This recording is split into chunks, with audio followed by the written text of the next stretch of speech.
Okay, good evening. तो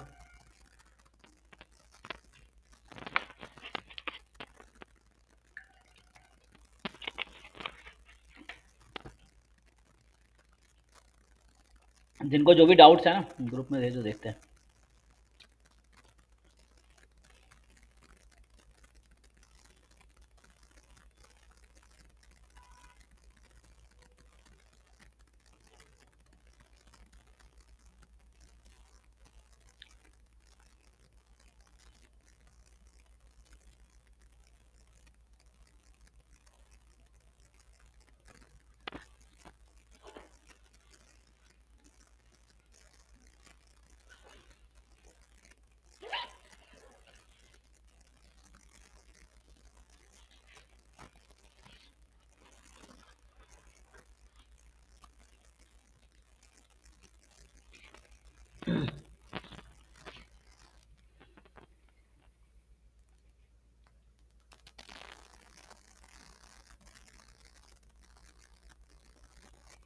तो इसमें क्या है, देखो नेक्स्ट जो पहला क्वेश्चन जो है ना, सो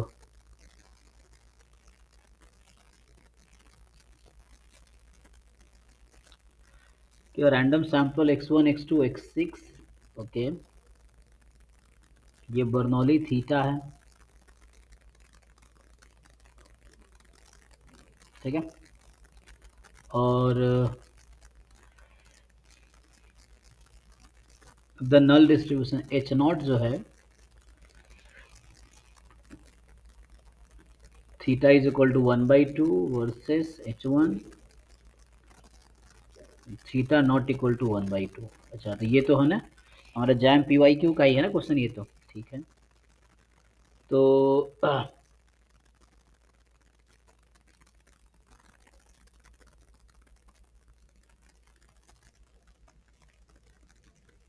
और y आपको दे रखा है समय। सर इसका सॉल्यूशन भेज दीजिए। भेज दिया, ठीक है। हाँ सर। हाँ जी, कुछ तो इसमें डाउट है, ठीक है, देख लीजिए, कुछ डाउट है तो बताइए। सर लिंक से पहले ना मैंने एक क्वेश्चन भेजा था सर, ऊपर वो एमएलई वाला थोड़ा सा। जी जी, ऑप्शन बी प्लीज सॉल्व, ये वाला। हाँ सर, हाँ सर, वो थोड़ा सा अगर सॉल्व कर देंगे क्या, मतलब कि कैलकुलेशन में एरर आ रहा है, पता नहीं। सर बोथ साइडेड है ना, तो सिमेट्रिक तो होता नहीं है बाइनोमियल, तो इसलिए। हाँ, एक्चुअली यहाँ पे क्या होगा, ये नॉर्मल डिस्ट्रीब्यूशन नहीं है। नॉर्मल में वैसा रहता है कि जैसे देखो, याद रखने का जो आपके सिलेबस में जो याद रखने का है ना, वो सिर्फ नॉर्मल का है। तो इसका जो एक्चुअली क्रिटिकल रीजन होगा। सर एक फॉर्मूला था शायद से कि जिसमें सिमेट्रिक नहीं होता है, वो 2 into minimum y greater than और लेस देन करके लेते हैं, तो उससे करेंगे। या फिर ये तो मॉडुलस नहीं है ना, मतलब मॉडुलस है तो इसमें 2 into तो नहीं होगा क्योंकि सिमेट्रिक नहीं है। लेकिन मैं ये बोल रहा हूँ कि यहाँ पे आपका जो क्रिटिकल रीजन आएगा इसका ना, इसका क्रिटिकल रीजन ये आएगा, रिजेक्ट h0 इफ ये आएगा summation xi more than, I think ये आएगा k आएगा, more than equal to k। अब ये कैसे आएगा, क्वेश्चन ये है। तो यहाँ पे आगे क्वेश्चन में तो लिखा नहीं है ना, जैम PYQ का ही क्वेश्चन है 2000, आई थिंक जैम या गेट का, जरूर जैम का, गेट का ऐसा है। तो है ना, ये गेट का क्वेश्चन है ये।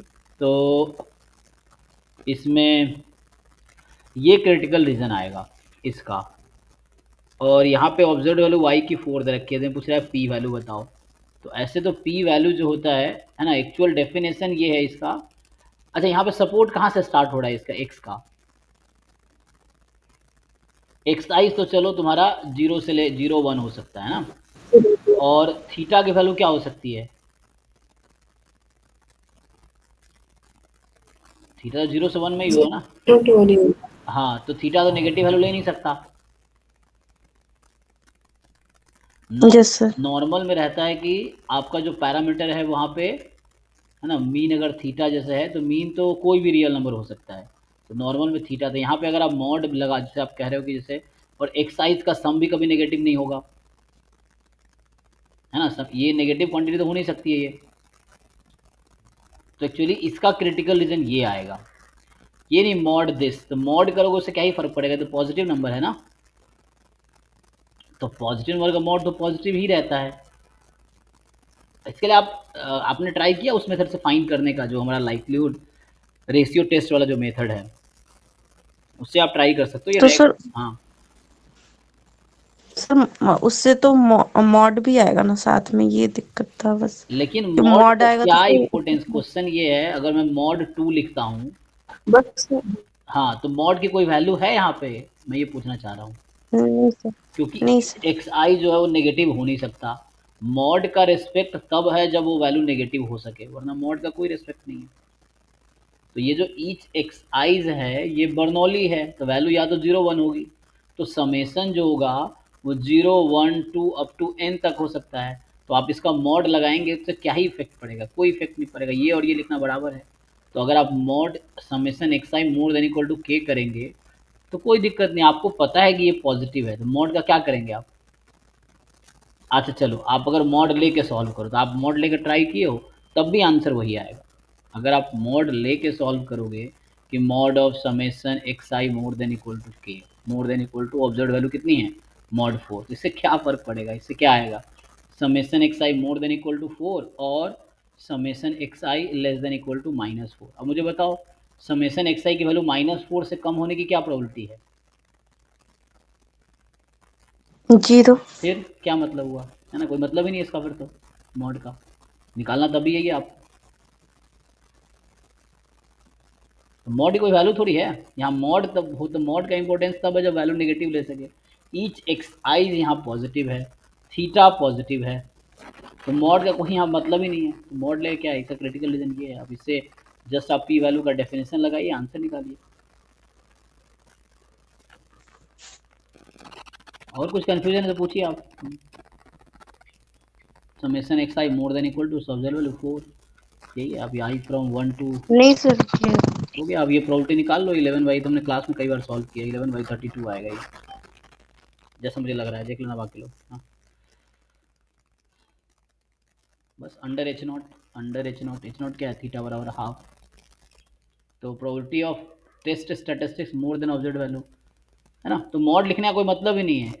नॉर्मल रैंडम वेरिएबल में एक्स आई पूरा रियल नंबर हो सकता है, तो सपोर्ट रियल नंबर है, यहाँ नेगेटिव नंबर होगा तो नेगेटिव नंबर भी सपोर्ट में है, यहाँ नेगेटिव सपोर्ट में है ही नहीं, तो क्या ही मतलब है मॉड का, ये चीज़ है।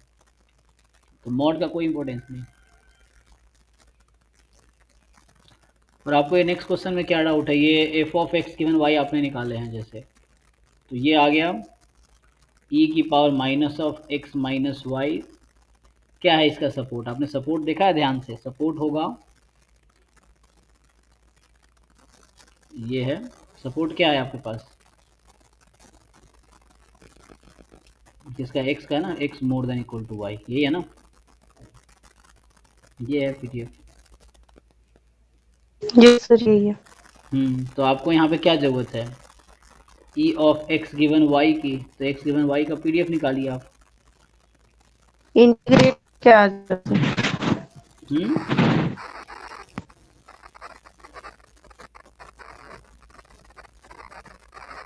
इसको आप ऐसा जो आप लिख रहे थे ना कि आप ये एक्सपोनेंशियल, ऐसा थोड़ी लिख सकते हैं इसको हम, इसको ये थोड़ी लिखेंगे कि x given y exponential x minus y है, ऐसा थोड़ी लिख सकते हैं हम इसको।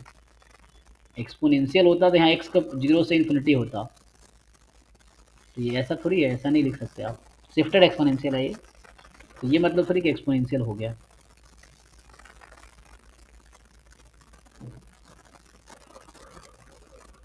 ये नॉर्मल पीडीएफ है, उससे निकालिए, तो यहाँ पे मैं ये कर सकता हूँ कि ई ऑफ, मुझे अगर एक्स गिवन वाई चाहिए तो मैं, अगर आपको वैसा है तो ऐसा सोच सकते हैं आप, x minus y given y plus e of y given y, तो यहाँ से आ जाएगा, ये वाई के टर्म में ही आएगा ना, तो यहाँ आ जाएगा ये स्मॉल वाई है, और एक्स गिवन वाई का जो मीन आना x minus y given y, x minus y का जो डिस्ट्रीब्यूशन यहाँ से मिलेगा वो एक्सपोनेंशियल 1 है, तो ये 1 आ जाएगा, यहाँ पे 1 आ जाएगा। ये 1 प्लस वाई आ जाएगा, ये है, तो 1 प्लस वाई ये आ गया आपका, मतलब कैपिटल में लिखना, आप कैपिटल में लिख लो, तो कैपिटल में अगर यहाँ जैसे स्मॉल है ना, अगर स्मॉल वाई लिख कर दे रहा हूँ मैं, इस तरह से है, तो यहाँ पे 1 प्लस स्मॉल वाई आ जाएगा, वही चीज़ है। अब आपको क्या निकालना था, आपको शायद इसमें पूछा गया था ई एक्स बताओ, ये पूछा गया ना क्वेश्चन में, ये जैम 2010 का क्वेश्चन है, 10 के 11 का। E of x given y लिख लो इसको। अब ये आ गया 1 प्लस वाई एक्सपेक्टेशन, तो 1 प्लस ई वाई क्या है आपका, आपका y पता है ना आपको, एक्सपोनेंशियल लैम्डा है, तो रेट लैम्डा है, तो मीन 1 बाई लैम्डा हो जाएगा। ये हो गया आंसर। कोई कंफ्यूजन है तो पूछिए आप। हाँ ठीक है सर। जी अभिजीत, देखिए आपका क्वेश्चन जो है, ये जो क्वेश्चन नंबर 6 है आपका गेट 2019 का, x is normal theta comma 1 और थीटा की वैल्यू है 1 से 10, ठीक। अब बताइए मुझे, आप ही बताइए क्या कहना चाह रहे हैं आप, इसका एमएलई थीटा क्यों नहीं है, ये पूछना सर चाहते हैं। थीटा का एमएलई एक्स क्यों नहीं है? हाँ हाँ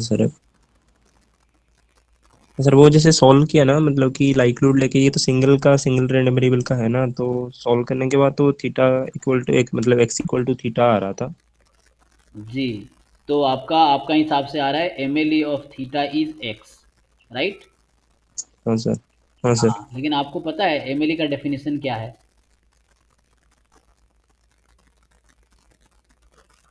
मतलब क्वेश्चन ये फ्री एमएलई, फ्रॉम आपने क्या किया, लाइक्लीहुड फंक्शन फ्री को फ्रॉम मैक्सिमाइज किया ना आपने, लेकिन हाँ मैं सर। आपसे पूछूं कि व्हाट इज थीटा है, ये लाइक्लीहुड फंक्शन ऑफ थीटा है, तो मैं आपसे पूछूं व्हाट इज थीटा किस इंटरवल में बिलोंग कर रहा है, what is domain of likelihood function, मैं ये पूछना चाह रहा हूँ।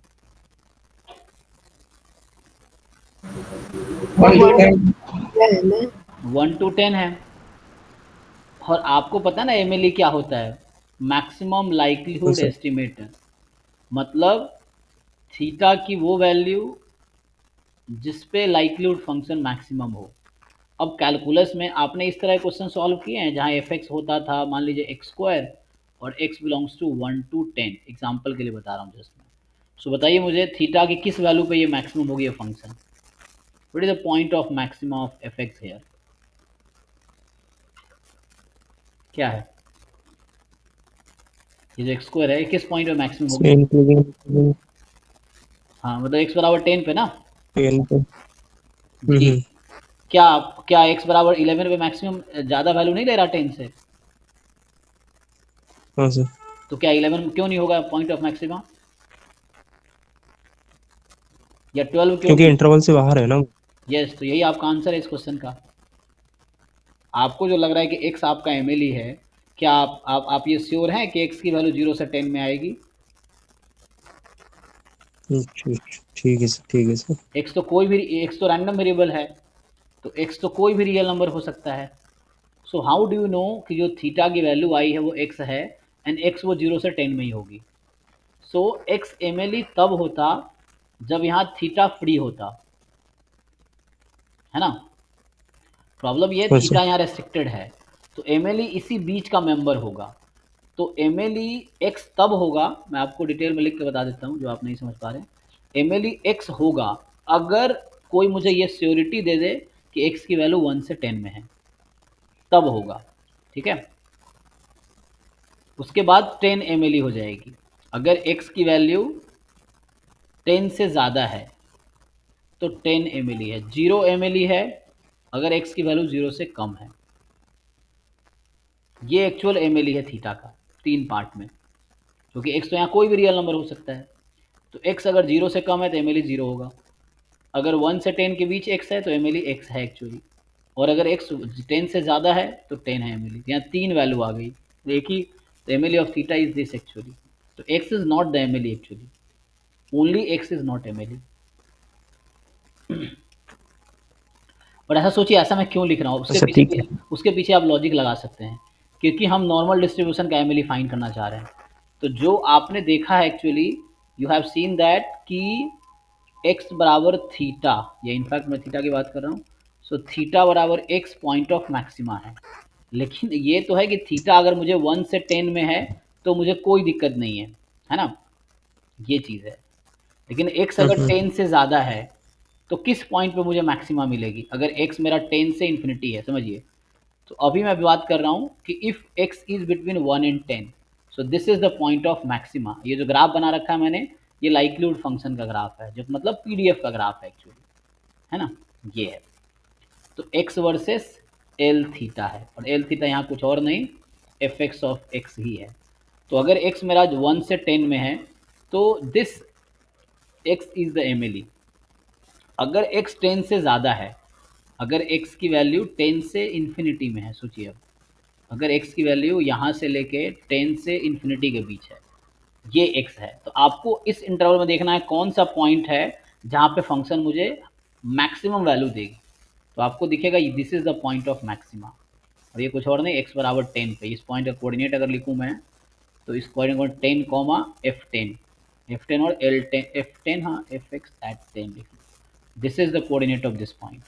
अगर मुझे क्वेश्चन ने ये कहा है कि your x is less than 1, तो मुझे अब डिसाइड करना है, ओ सॉरी मैं वहाँ 0 लिखा था ना आई थिंक, क्योंकि मैं 0 से 10 अज्यूम कर लिया, एक मिनट, यहाँ ना 1 से 10 है, थोड़ा सा लिखने में गलती हो गया है, ये 1 है, ठीक है ना, दिस इज 1 एंड ये 1 हो जाएगा, क्योंकि 1 से 10 ना, ये इंटरवल 1 से 10 है, तो 1 ml हो जाएगी अगर x की वैल्यू 1 से कम है तो x की वैल्यू इस इंटरवल में है, तो x बराबर 1 is the point of maxima. x जब 1 से 10 में है, तो x is the point of maxima, किसका, लाइक्लीहुड फंक्शन का। When x is more than equal to 10, तो 10 is the point of maxima, ठीक है। तो यहाँ पे this is the point of maxima. तो जब x मेरा लेस देन 10 है, सो ये फंक्शन की वैल्यू, तो ये हाईएस्ट वैल्यू मुझे 1 पे मिलेगी, ठीक है। तो 1 is the MLE if x is less than equal to 1. Theta is the MLE, this is theta actually, मतलब x is MLE if x is between, theta बराबर x ही है ना जब 1 से 10 है, and 10 is the MLE if x is more than equal to 10। तो मुझे point of maxima निकालना था, ठीक है। नेक्स्ट आते हैं, ओके है जी अभिजीत, ठीक है, ठीक है। यस, हाँ जी संजय। तो 22 जो आपका है, हो गया तुम्हारा ये जी। नेक्स्ट किनका है, अभिजीत ने? अच्छा अभिजीत ने भेज दिया आपने, ये किसका डाउट है, क्या है, बर्नौली थीटा, तो आपने ये डाउट बताना, ये हो गया है तो सेम ही क्वेश्चन है ना, कुसुम का, और ओके ठीक है। नक्षत्र आपको क्या डाउट है?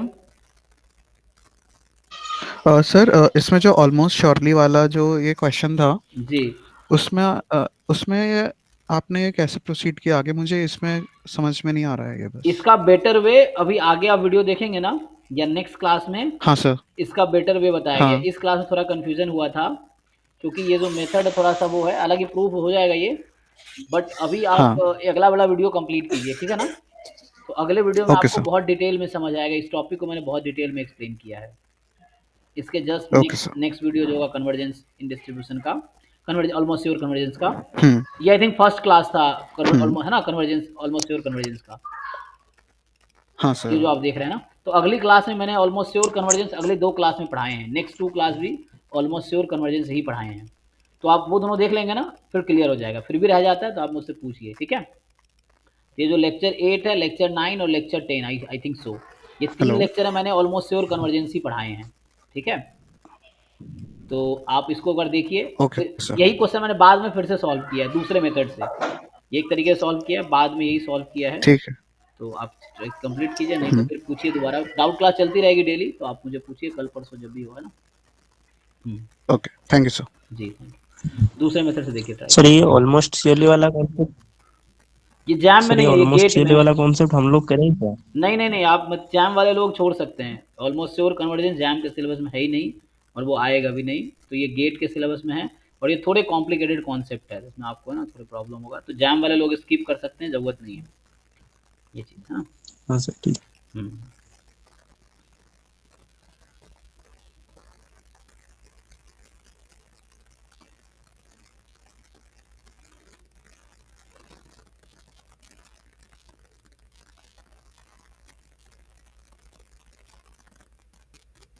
ये भी गेट का PY, हाँ जी। अगला क्वेश्चन किसका है, कुसुम, ये भी गेट 2000 समथिंग का क्वेश्चन ही है ये, तो इसको भी मैंने क्लास में कराए थे। ये जो क्वेश्चन है आपका, इसमें ये होता है कि चूंकि हालांकि ये जैम कॉन्सेप्ट पे नहीं है, ये गेट कॉन्सेप्ट पे क्वेश्चन है।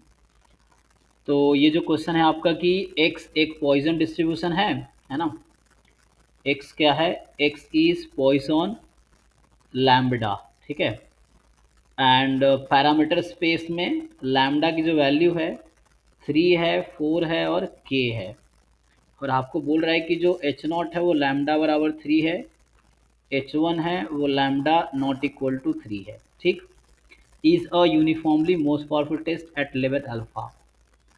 तो k क्या होगा, ठीक है ना।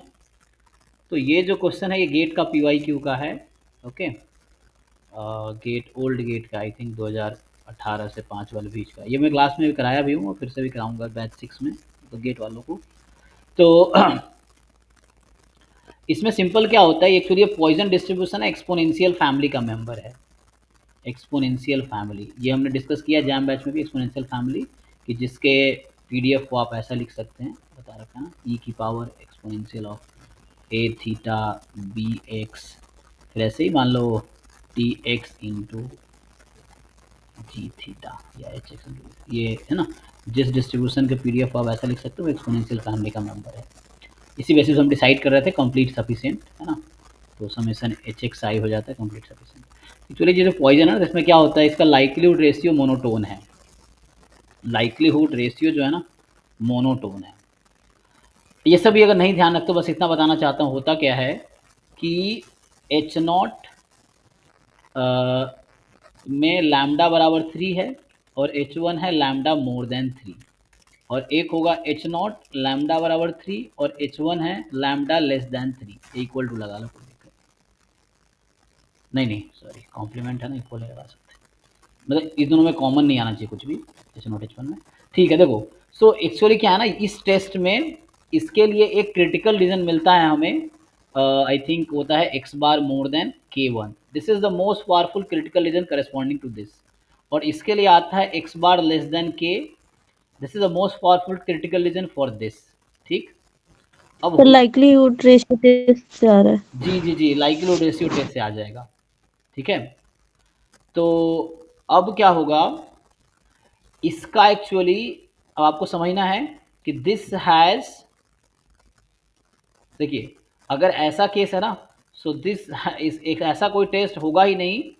तो यहाँ पे सिंपल करना क्या है, या तो इस क्वेश्चन का जो अप्रोच है, गेट का चूंकि क्वेश्चन है ये, तो इसका जो अप्रोच या तो ऐसा बना दो या ऐसा बना दो। अब ध्यान दो यहाँ पे आप 3 4 k and this has uniformly most powerful critical region, uniformly, या this is a uniformly most powerful test, this is uniformly most powerful test, बस this is not uniformly most powerful test.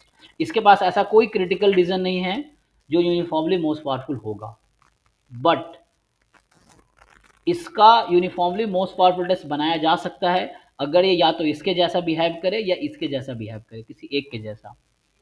अब आप पैरामीटर स्पेस को ध्यान से देखिए, तो आपको H0 में लैम्डा बराबर 3 दिया हुआ है, अब H1 में लैम्डा नॉट इक्वल टू 3 है, तो ये k अब क्या चूज करोगे आप, तो ये 3 है, 4 है, 5 है, तो अगर k 3 से ज्यादा हो गया, सर आपके एंड पे हाँ आवाज नहीं आ रही है, सर नेटवर्क इशू हो रहा था, ठीक हाँ है, मैं नहीं आ चेंज रहा कर, था। सर आपकी आवाज लैग कर रही है। हाँ एक्चुअली तुम लोग बताया नहीं, एक्चुअली ये ना होटल वालों का वाईफाई इनका ठीक नहीं है, मुझे हॉटस्पॉट से कनेक्ट करना पड़ेगा, इनका स्ट्रेंथ नहीं है वाईफाई में, तो क्योंकि मुझे भी फील हुआ बीच में, तो मैं भी कनेक्ट करता हूँ।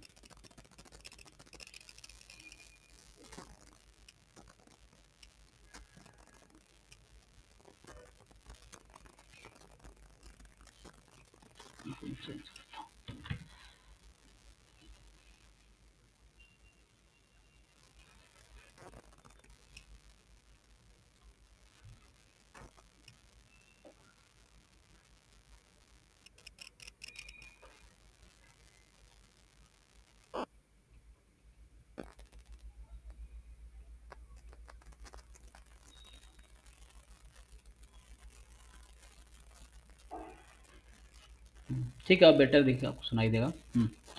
तो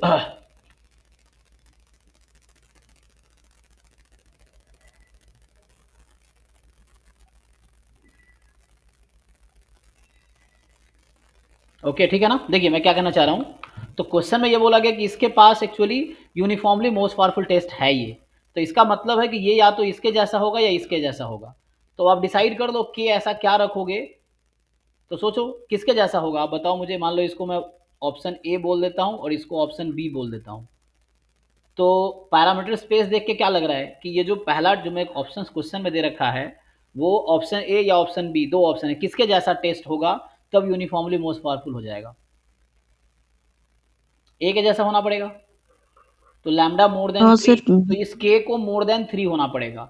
अगर के मान लो 2 हो गया एग्जाम्पल के लिए, अगर ये जो के दे रखा है ऑप्शन में इन्होंने लैम्डा बिलोंग्स टू या पैरामीटर स्पेस में, अगर वो 2 हो गया ना, तो तो this test will have no powerful, इसके पास कोई पावरफुल क्रिटिकल रीजन मिलेगा ही नहीं मुझे। There is no uniformly most powerful critical region. तो uniformly most powerful critical region तभी मिलेगा जब या तो इसके पैरामीटर स्पेस में सारे लैम्डा 3 से ज़्यादा हो या 3 से एच नॉट में इक्वल है तो 3 से इक्वल या ज़्यादा हो। तो यहाँ पे हमारे पास के को 3 से ज़्यादा होना पड़ेगा, यही ऑप्शन है, तभी बनेगा। ठीक है, तो इस टाइप का बनेगा ही नहीं, तो इस टाइप का बनेगा ये। तो यहाँ पे लैम्डा मोर देन 3, के मोर देन 3 होना पड़ेगा इसको। ठीक है, अंकल हाँ तो ये सब गेट के पीवाई क्यू है जो आपने पहले भी पूछा, भी गेट के पीवाई क्यू ही है। चलिए नेक्स्ट क्वेश्चन देखिए। सर वो क्वेश्चन सर उसमें जो आप जो समझा रहे थे उनमें थोड़ा प्रॉब्लम है सर उस क्वेश्चन में। पूछिए क्या प्रॉब्लम है। सर वो जो बी में जो आपने लिया है ना, हाँ सर हाँ, बी सर आप जो वो बोल रहे हैं ना बी को क्यों नहीं लेंगे, मतलब वो मुझे थोड़ी सी प्रॉब्लम है। मैं मतलब अब के तो 2 भी हो सकता था, मतलब आप जो बोल रहे हैं। लैम्डा का पैरामीटर स्पेस में नहीं है ना। हाँ अगर मान लो तो ये लेंगे ना तो यहाँ 4 प्रॉब्लम क्रिएट करेगा, करेगा ना, लेस देन 3 होगा, हाँ तो तो प्रॉब्लम अच्छा क्रिएट अच्छा करेगा, हाँ इसीलिए अच्छा अच्छा हाँ ठीक है वही मैं समझ। ये। अच्छा ठीक है। तो पैरामीटर स्पेस क्या है, दोनों मिला के होता है। Parameter space H not H one मिला के जो है वो पैरामीटर स्पेस है। तो यहाँ पैरामीटर 3 4 5, तो 3 4 या 3.1 भी हो सकता है कि 3.2 भी हो सकता है, बट ये गारंटी है 3 से ज़्यादा ही होगा तभी इसके जैसा बनेगा ये।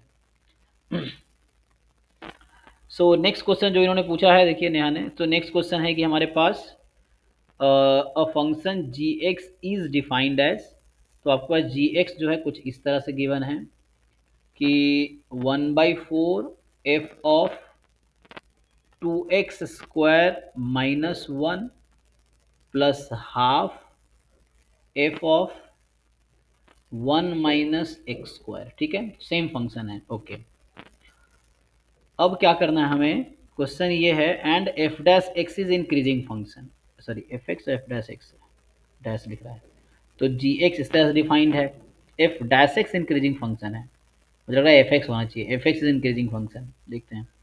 Then g x is are increasing in the interval, कोई दिक्कत नहीं, यहाँ से काम करते हैं। देखिए जी डैश एक्स निकाल लेते हैं, तो 1/4 एफ डैश, अब यहाँ से हो गया 2x स्क्वायर माइनस 1 और इनटू में आपके पास आ जाएगा 4x, अच्छा 4x। हाफ, ऐसे ही f dash 1 minus x square और इनटू में माइनस 2x। ओके, अब जैसे इन लोगों ने बोला हुआ है कि ये फंक्शन है एफ एक्स इंक्रीजिंग, मुझे लग रहा है एफ एक्स इंक्रीजिंग होना चाहिए, एफ डैश एक्स इंक्रीजिंग है क्या मतलब, अगर मैं क्वेश्चन सही मान के चलूँ, ये अभी है ना, दिख तो डैश ही रहा है ऐसे, तो एफ डैश एक्स, तो उसके हिसाब से सोचे, कोई दिक्कत नहीं है। Then g x is are increasing in the interval, तो किस इंटरवल में ये हमारा इंक्रीजिंग होगा जी फंक्शन, तो इंक्रीजिंग का मतलब ये पॉजिटिव हो जाए, है ना।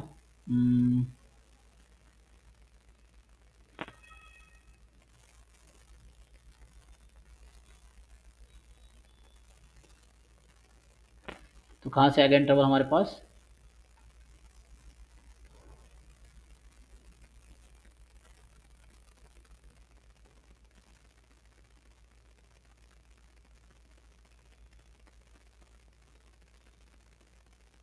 ओके ठीक है। तो आपको क्या करना है, जी डैश एक्स को इक्वल टू 0 रख देना है, इससे पहले थोड़ा सिंप्लीफाई कर लीजिए। तो सिंप्लीफाई करेंगे तो ये 4 4 कैंसिल है और यहाँ से ये -2 वाला 2 वाला कैंसिल, तो कुछ ऐसा बचा है आपके पास, x time f dash 2x square minus 1 minus x time f dash 1 minus x square. और अगर आप g डैश x को इक्वल टू 0 पुट करते हैं, आप g डैश x को इक्वल टू 0 पुट करते हैं, तो आपका क्या बनेगा, यहाँ से x कैंसिल, तो f dash 2x square minus 1 is equal to f dash 1 minus x square. अच्छा, तो इसने एक लाइन लिखा है यहाँ पे, ठीक है ना, जो क्वेश्चन है वही मैं करेक्ट मान के चल रहा हूँ, मतलब करेक्ट ही होगा क्योंकि मैं ऐसे गेस कर रहा हूँ कि f होना चाहिए ना। तो f डैश x इंक्रीजिंग है, तो इससे फायदा ये हुआ कि f dash x increasing function है, तो क्या इंप्लाई करेगा ये, बताइए कोई। वो 2x square minus 1 is equal to 1 minus x square. Yes right, है ना, क्योंकि हम लोग जानते हैं कि जब बोलता है f इंक्रीजिंग है तो fx1 is equal to fx2 implies x1 is equal to x2, ये हम जानते हैं ऑलरेडी, ये 1 1 प्रूफ करने के यूज करते थे कि if this is then this, हाँ, तो f इज 1 1 इफ दिस, इसने बोल रखा है f डैश 1 1 है, इसीलिए बोल रखा है कि x1 is equal to x2 कर दो आप, तो यहाँ से आ जाएगी, देखिए यहाँ से आ जाएगी आपके पास x की वैल्यू, तो यहाँ से आ गया 3x square is equal to 1, ठीक, नहीं sorry 2, right, 3x square is 2, तो आ तो क्या ऑप्शन, x स्क्वायर इज 2/3, तो यहाँ से आपके पास x की वैल्यू आ गई प्लस माइनस रूट अंडर 2/3, और ये हिंट दे रहा है कि ऑप्शन बी या सी ट्रू होगा, है ना, एडी तो आउट हो जाएगा। तो हमने क्या किया, अभी क्रिटिकल पॉइंट निकाले किसके, so this is critical point of g x, ठीक, अब ये जी एक्स का क्रिटिकल पॉइंट है, तो यहाँ पे आपके पास है, एक है -2/this और एक है 2/this, ये है इधर प्लस इन्फिनिटी और इधर माइनस इन्फिनिटी। अभी क्वेश्चन ने बोल रखा था कि जी एक्स इस तरह से है, एफ डैश इंक्रीजिंग है, तो जी एक्स बताओ किस इंटरवल में इंक्रीजिंग होगा। ओके, तो मैं अगर इसको एक बार और डिफ्रेंशिएट करूंगा, तो चूंकि वो इंक्रीजिंग था तो क्या होगा यहाँ से, तो हमें ये चेक करना है, देखो यहाँ से हमें क्या चेक करना है, एक्चुअली हमें चेक करना है कि ये जी डैश एक्स कब इंक्रीजिंग है, तो इंक्रीजिंग का मतलब क्या हुआ, देखिए अब ध्यान से, तो अभी तो मैं ऐसे जस्ट क्रिटिकल पॉइंट निकाला, ये मैं देख रहा हूँ इंक्रीजिंग क्या है कि भी तो मतलब है, इसने कहा है कि F dash x is increasing, है ना, एफ डैश एक्स इंक्रीजिंग है, और मुझे ये तो बता रखा है, इसको भी यूज़ किया, हमें बोला है इन्होंने कि जी एक्स इंक्रीजिंग होगा, तो जी एक्स इंक्रीजिंग होने का क्या मतलब, कब होगा ऐसा, जब जी डैश एक्स क्या हो जाए, मोर देन इक्वल टू 0, यही है ना, मुझे यही चेक करना है Yes. कि ये कब होगा, तो जी डैश एक्स तो मैंने निकाला ही है, उसी को यूज़ कर लेते हैं, तो यहाँ जी डैश तो निकाल ही रखा है मैंने, इसी को यूज़ कर लेते हैं, तो यहाँ से यूज़ करेंगे तो x बाहर आ जाएगा, x time f dash 2x square minus 1 minus में था f dash 1 minus x square, this is more than equal to 0, this implies, अब आप समझिए हमारे पास x के बारे में कोई इन्फॉर्मेशन नहीं है, x क्या है, पॉजिटिव है नेगेटिव है ना, अभी कोई इन्फॉर्मेशन नहीं है, तो यहाँ पे आपको ये समझना है, अब यहाँ दो केस होंगे, है ना, अब product of two numbers positive है, इसका क्या मतलब है, या तो x भी पॉजिटिव हो एंड दिस मतलब डिफरेंस इज पॉजिटिव, डायरेक्टली मैं ऐसा लिख देता हूँ, ठीक है, इंक्रीजिंग फंक्शन है ना, तो इंक्रीजिंग का ये भी तो डेफिनेशन है, एफ इंक्रीजिंग था एफ डैश एक्स, तो एफ डैश एक्स इंक्रीजिंग का दूसरा मतलब ये भी तो है कि अब यह डेफिनेशन याद करो, x1 लेस देन x2, और अगर बोलता हूँ हाँ fx1 less than equal to fx2, ये भी डेफिनेशन है इंक्रीजिंग फंक्शन का, इनफैक्ट इफ एंड ओनली हो जाएगा, तो है ना, कोई बात नहीं, तो यहाँ से क्या आ जाएगा, इंक्रीजिंग है ना, तो दिस मोर देन 0 मतलब this quantity more than this, तो this is more than this, okay, और एक तो ये केस है, और या तो ऐसा होगा दिस एंड दिस इंटरसेक्शन है दोनों का, और हो सकता है कि x भी नेगेटिव हो और ये क्वांटिटी भी नेगेटिव हो, तो इसका मतलब क्या हुआ कि 2x square minus 1 less than हो जाए, यहाँ इक्वलिटी लगा लो, less than equal to 1 minus x square. अब यहाँ सॉल्व करो जरा क्या होता है, तो यहाँ से जो ही आप सॉल्व करोगे क्या इंटरवल निकल के आएगी, कॉमन सर आ रहा है आ जाएगा, हाँ सर आ रहा है। तो यहाँ से 3x² less than equal to 2, तो है ना, तो यहाँ से आपको इंटरसेक्शन निकालना है। किसका इंटरसेक्शन? इसका और इसका, तो उससे एक आ जाएगा, इसका और इसका इंटरसेक्शन निकालने हो जाएगा। तो यहाँ से x कोई पॉजिटिव आंसर आएगा। Okay sir. तो यहाँ मोड सर ये आ x, रहा है √2/3 से इन्फिनिटी। ओके हाँ, क्योंकि x पॉजिटिव होना चाहिए, तो यहाँ से हाँ क्या सर। बनेगा? 2x² मोर देन ना, हाँ 2x² मोर देन इक्वल, मतलब x 3x² more than equal to 2, तो दिस यस, और पॉजिटिव है x, मेरा इंटरसेक्शन पॉजिटिव बता रखा है, तो x more than yes yes, ठीक है ना। तो यहाँ से सिंपली आ गया, ये आ गया यहाँ से। इन दोनों को सॉल्व कर दो, अब इन दोनों को सॉल्व करोगे तो आ जाएगा x कितना आ रहा है? सर -√2/3 से √2/3, और उसमें हम 0 से नेगेटिव, लेस देन लेना है, तो -√2/3 से 0 आ जाएगा। यस यस, है ना। तो यहाँ से आपका आ गया x more than equal to this minus, है ना, या आप स्टिक हटा, क्रिटिकल पॉइंट नहीं इंक्लूड करें, कोई दिक्कत नहीं है, तो -√2/3 से 0 ये आ जाएगा, ठीक है ना, ये ऑप्शन आ गया। और यहाँ पे आपके पास ये आ गया x बिलोंग्स टू √2/3 से इन्फिनिटी, तो दिस, है ना, और है इसका यूनियन ले लेंगे, दिस और यूनियन दिस हो जाएगा, ठीक है, बी ऑप्शन सही है। नेक्स्ट जो क्वेश्चन है, तो यहाँ ये हमने यूज़ किया, इसको यूज़ किया, मैं क्रिटिकल पॉइंट यूज़ कर रहा था, फिर मुझे जब डिसाइड करना पड़ेगा कहाँ पॉजिटिव कहाँ नेगेटिव, वो भी कर सकते थे हम, तो मैंने ये स्टेप भी छोड़ दिया है, वरना इससे करते तो क्या होता कि यहाँ बीच में 0 है, क्योंकि मॉड का सीन है ना, तो वैसा आता, तो इधर पॉजिटिव पॉजिटिव इस तरह से आता कुछ, नहीं नहीं इधर पॉजिटिव नहीं आएगा ना, यहाँ से लेके ये नेगेटिव आएगा। पॉजिटिव नेगेटिव पॉजिटिव ऐसा कुछ आएगा ना, ये साइन स्कीम निकालना पड़ता मुझे उसके लिए, gx का, फिर देखते हैं हम क्या है, उसके हिसाब से सोचना पड़ता मुझे ये ठीक है।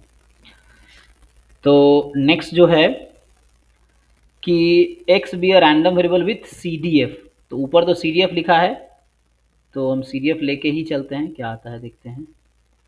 तो यहाँ पे आपको बोल रखा है, एक्चुअली यहाँ ना टाइपिस्ट जो है ना, उसको ये पता नहीं है ना कि स्मॉल f का मतलब PDF है, कैपिटल F का मतलब CDF है, और जो हमारे कंटेंट टीम है वो भी ध्यान नहीं दे रहे हैं इस पर। तो यहाँ पे क्या है कि CDF लिखा है, इसका मतलब CDF ही है एक्चुअली, तो e की पावर x/5, और यहाँ पे है 2 माइनस ये 1, तो 1 लिखने का क्या मतलब था, मान लीजिए अभी लिख दूँ मैं ऐसे ही, e की पावर -x/5 होल अपॉन 2, अभी ऐसे समझिए, ये कहीं ना कहीं ऐसा नहीं लग रहा मतलब ये, ये फॉर्मेट में ही नहीं है सर। यस यस, ये वो ऐसा नहीं लग रहा आप लोगों को कि वो है लाइक जो हमारा, सर यहाँ पर 0 होगा 1 होगा कुछ भी नहीं है, मतलब ये CDF फॉर्मेट में ही नहीं है। हाँ नेगेटिव बाइन, क्या नाम था उसका, लाप्लास जो है डबल एक्सपोनेंशियल, उसका CDF देखिए किस फॉर्म का होता है, म्यू 0 रख के देखिए सर आप, वो तो मॉड्यूलस होता है ना। लाप्लास डिस्ट्रीब्यूशन या डबल एक्सपोनेंशियल का जो CDF है ना, उसमें म्यू को 0 रखिए, ये कुछ वैसा बनेगा, तो यही कुछ टाइपिंग मिस्टेक कर रखा होगा इन्होंने, चेक कीजिए आप लोग, म्यू को 0 रख के देखिए क्या बनेगा, और लाप्लास के CDF में, तो ऐसे, यस सर, ये ऐसे ही है, μ0 and b is equals to 5। Yes yes, तो आप पुट करके देखिए ऐसा बन रहा है ये एग्जैक्टली, तो उससे कुछ आइडिया मिल जाएगा कि टाइपिंग मिस्टेक यस नहीं। ऐसे ही बन रहा है। सेम वही है सर। ओके, तो ये 1 बाहर लिखने का क्या मतलब था इनका, है ना, तो ठीक है। तो यहाँ से आपके पास है ना, देखो इसको मैं खोल के अगर लिख दूँ तो ओपन करके लिख दूंगा, मतलब 2 को अलग करके, तो 1 माइनस 1/2 e की पावर -x/5, है ना। आप लाप्लास डिस्ट्रीब्यूशन चेक कीजिए, और उसका CDF इसी फॉर्म का होता है जहाँ म्यू 0 है एक्चुअली, तो x आपका मोर देन इक्वल टू 0 है, इक्वल टू 0 पे दोनों में आंसर हाफ हाफ ही आएगा, इसीलिए इक्वलिटी लगा दिया, कोई दिक्कत, हालांकि CDF हमारा राइट कॉन्टिन्यूस होता है, तो यहाँ पे लगाते हैं, कोई दिक्कत नहीं है। ओके, अब पूछना ये चाह रहा है कि which of the following statement is true, तो देखो यहाँ से आपको एक डिस्ट्रीब्यूशन मिल गया ना, यहाँ से CDF से आपको डिस्ट्रीब्यूशन मिल गया कि दिस इज लाप्लास म्यू बराबर 0 एंड b बराबर 5, अब किस फॉर्म में आप लिखते हैं ये देख लीजिए, 1/5 या 5 है ना, तो इस तरह से। और तो आपको क्या करना है, एक्सपेक्टेशन निकालना है। इवन ऑड का क्राइटेरिया यूज करके होगा क्या? हाँ, तो सोच सकते हैं जैसे एक बार x अगर पॉजिटिव है ना, साइन देखो साइन x का मतलब पता है ना, जैसे यहाँ पे थोड़ा सा एक तो खेल मोड वाला है, तो आप मोड के बारे में जानते हैं कि जब x पॉजिटिव है तो x हो जाएगा, तो हम जानते हैं हम लोग ना, x है तो x पॉजिटिव हो जाएगा, x हो जाएगा -x, x नेगेटिव। एक दूसरा एक और इसने नया वर्ड यूज़ किया, SGN, ये वर्ड जैम में भी ऑलरेडी आ चुका है 2022 के पेपर में। SGN एक सिग्नम फंक्शन इसका नाम है, मतलब इसकी वैल्यू या तो -1 होगी या 0 होगी या 1 होगी, डिपेंड करता है x क्या है। तो अगर x आपका पॉजिटिव नेगेटिव है तो ये -1 आंसर देगा, x अगर 0 है तो 0 आंसर देगा, x अगर 1 है तो x अगर पॉजिटिव है तो 1 आंसर देगा। इसी को आप ऐसा भी लिख सकते हैं mod x अपॉन x, जब x नॉट 0 है एंड 0 व्हेन x इज 0। तो ये ओपन कीजिए, मुझे लगा 2 पार्ट में आप कर सकते हैं इसको, एक बार जब x पॉजिटिव है, एक बार जब x नेगेटिव है, तो उसको यूज़ करके आएगा। जैसे कॉस साइन एक्स लिखा हुआ है, जैसे क्या मतलब है कि जब आप x पॉजिटिव कंसिडर करेंगे ना, तो जो साइन एक्स जो ये वर्ड यूज़ किया वो जस्ट आपका 1 या 1 के इक्वल आ जाएगा। जब आप x नेगेटिव यूज़ करेंगे तो -1 के इक्वल आ जाएगा। चूँकि ये कॉन्टीन्यूअस है तो इसका कोई ज़्यादा इंपॉर्टेंस है नहीं, क्योंकि पॉइंट पे मास 0 ही रहता है, तो इसीलिए तो मेनली 1 -1 यूज़ करना है। तो जैसे मान लीजिए इसको अब क्या करते हैं, जैसे अगर मैं लिखूँ इसको, मैं डी पार्टी सीधा सीधा आपको कैलकुलेट करके दिखाता हूँ, सिमिलर वे में ABC हो जाएगा, तो मैं डी ही करके दिखाता हूँ आपको। Expectation x cos signum function of x, तो ये कैपिटल ही होगा एक्चुअली, तो हम जानते हैं डेफिनेशन, तो x cos signum function of x into PDF of x dx, ठीक है। इसका सपोर्ट क्या है, -∞ से +∞। अब आप इसको 2 पार्ट में ब्रेक कीजिए, -∞ से 0, 0 से ∞। तो ये जो सिग्नम फंक्शन है, चूँकि -∞ 0 है तो -1 में चला जाएगा, तो x cos -1 PDF of x dx, फिर यहाँ आ जाएगा x cos 1 PDF of x dx। अब cos -θ cos θ ही होता है, तो cos 1 ही रहेगा, इसको बाहर निकाल दीजिए, तो x fx हो गया, आप दोनों में बाहर निकाल दो, तो ये कहीं ना कहीं तो ऐसे ही बन गया ना, मैं cos 1 और ये भी cos 1 है, बाहर निकाल दोनों में से, तो ये x fx dx, x fx dx, तो this is something like cos 1 बाहर हो गया, e ऑफ x हो गया। e ऑफ x क्या आता है आपका, cos 1 और ये 0, तो ये आ गया 0, देखिए ओके ना। देखो अभी मैंने सेपरेट किया क्योंकि मुझे सिग्नम फंक्शन को अलग करना था, बाद में इसको बाहर निकाला और इसको बाहर निकाला, फिर मर्ज कर दिया दोनों को, इंटीग्रल को, क्योंकि कॉमन ही चीज़ बाहर आ गई, तो हमने फिर से मर्ज कर दिया, तो मर्ज किया तो -∞ से +∞, तो यही इंटीग्रल जो है एंड में ऐसा बन गया, cos 1 बाहर है और -∞ से +∞ x fx dx, जो कि ex के इक्वल आ गया, ये लिख दिया मैंने, हो गया बस। सेम वे में आप ट्राई करके देख सकते हैं ABC ऑप्शन को। Yes sir.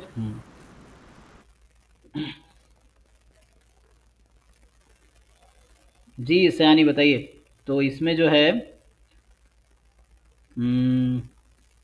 सर इस टाइप के मतलब इस टाइप के जितने क्वेश्चंस आ भी चुके हैं, मतलब मुझे समझ ही नहीं आते, मतलब वो कोई जो बात नहीं, तो ये अपॉर्चुनिटी है आपको सीखने का, है ना, तो सीखिए। तो आपको दे रखा है कि x की जो वैल्यू है, इस टाइप के क्वेश्चन मैंने क्लास में कराए हैं, आप देखिए अभी याद आएगा आपको। हाँ सर क्लास में तो करा है, लेकिन मतलब मुझे ये समझ ही नहीं तो आती उसके इस लिए टाइप के आपको क्वेश्चन। प्रैक्टिस करना पड़ेगा, जैसे एक बार मैं सॉल्व कर रहा हूँ उसी को आप 4 बार सॉल्व कीजिए, फिर वो पॉइंट देखिए कहाँ पे आपको कन्फ्यूजन है ना। शुरू में चीज़ें मुश्किल लगती हैं, जब आप 4-5 बार 10 बार उस तरह के 10-20 क्वेश्चन कर लेंगे ना, तो फिर ईजी लगने लगेगा, क्योंकि दिमाग में बैठ जाता है ना वो मेथड, ये है। तो शुरू में थोड़ा सा अनकम्फर्टेबल लगता है, बिकॉज वो न्यू होता है हमारे लिए, तो ऐसा रहता है। तो x इज़ यूनिफॉर्म -5 to 5, और y जो है जो कि एक्चुअली gx है, तो आपको दे रखा है इन्होंने कि y की वैल्यू -4 होगी अगर आपका x लेस देन -4 हुआ, y की वैल्यू x होगी अगर x आपका -4 और +4 के बीच हुआ, ठीक, और इसकी वैल्यू 4 होगी अगर x आपका 4 से ज़्यादा हुआ, ठीक, कोई दिक्कत नहीं है, E1 है, ये E2 है, ये E3 है, ओके।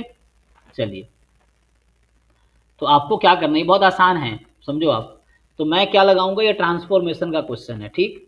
तो मैं क्या लगाऊंगा, CDF approach, transformation of random variable जो टॉपिक है, आप जाके वहाँ पढ़ सकते हैं ना। तो ट्रांसफॉर्मेशन ऑफ रैंडम वेरिएबल का ये टॉपिक है। तो मैं क्या अप्लाई करूंगा, CDF अप्रोच। CDF अप्रोच हमेशा काम करेगा किसी भी क्वेश्चन पे, इसमें कोई रेस्ट्रिक्शन नहीं है। सो Fy ऑफ y से स्टार्ट करता हूं मैं। So probability capital Y less than equal to y। अब आप समझिए प्रोबेबिलिटी, अब इसको मैं 3 पार्ट में ब्रेक करूंगा, मतलब ऐसा लिखूंगा इसको मैं कि probability capital Y less than equal to y intersection x less than -4, ये E1 हो गया,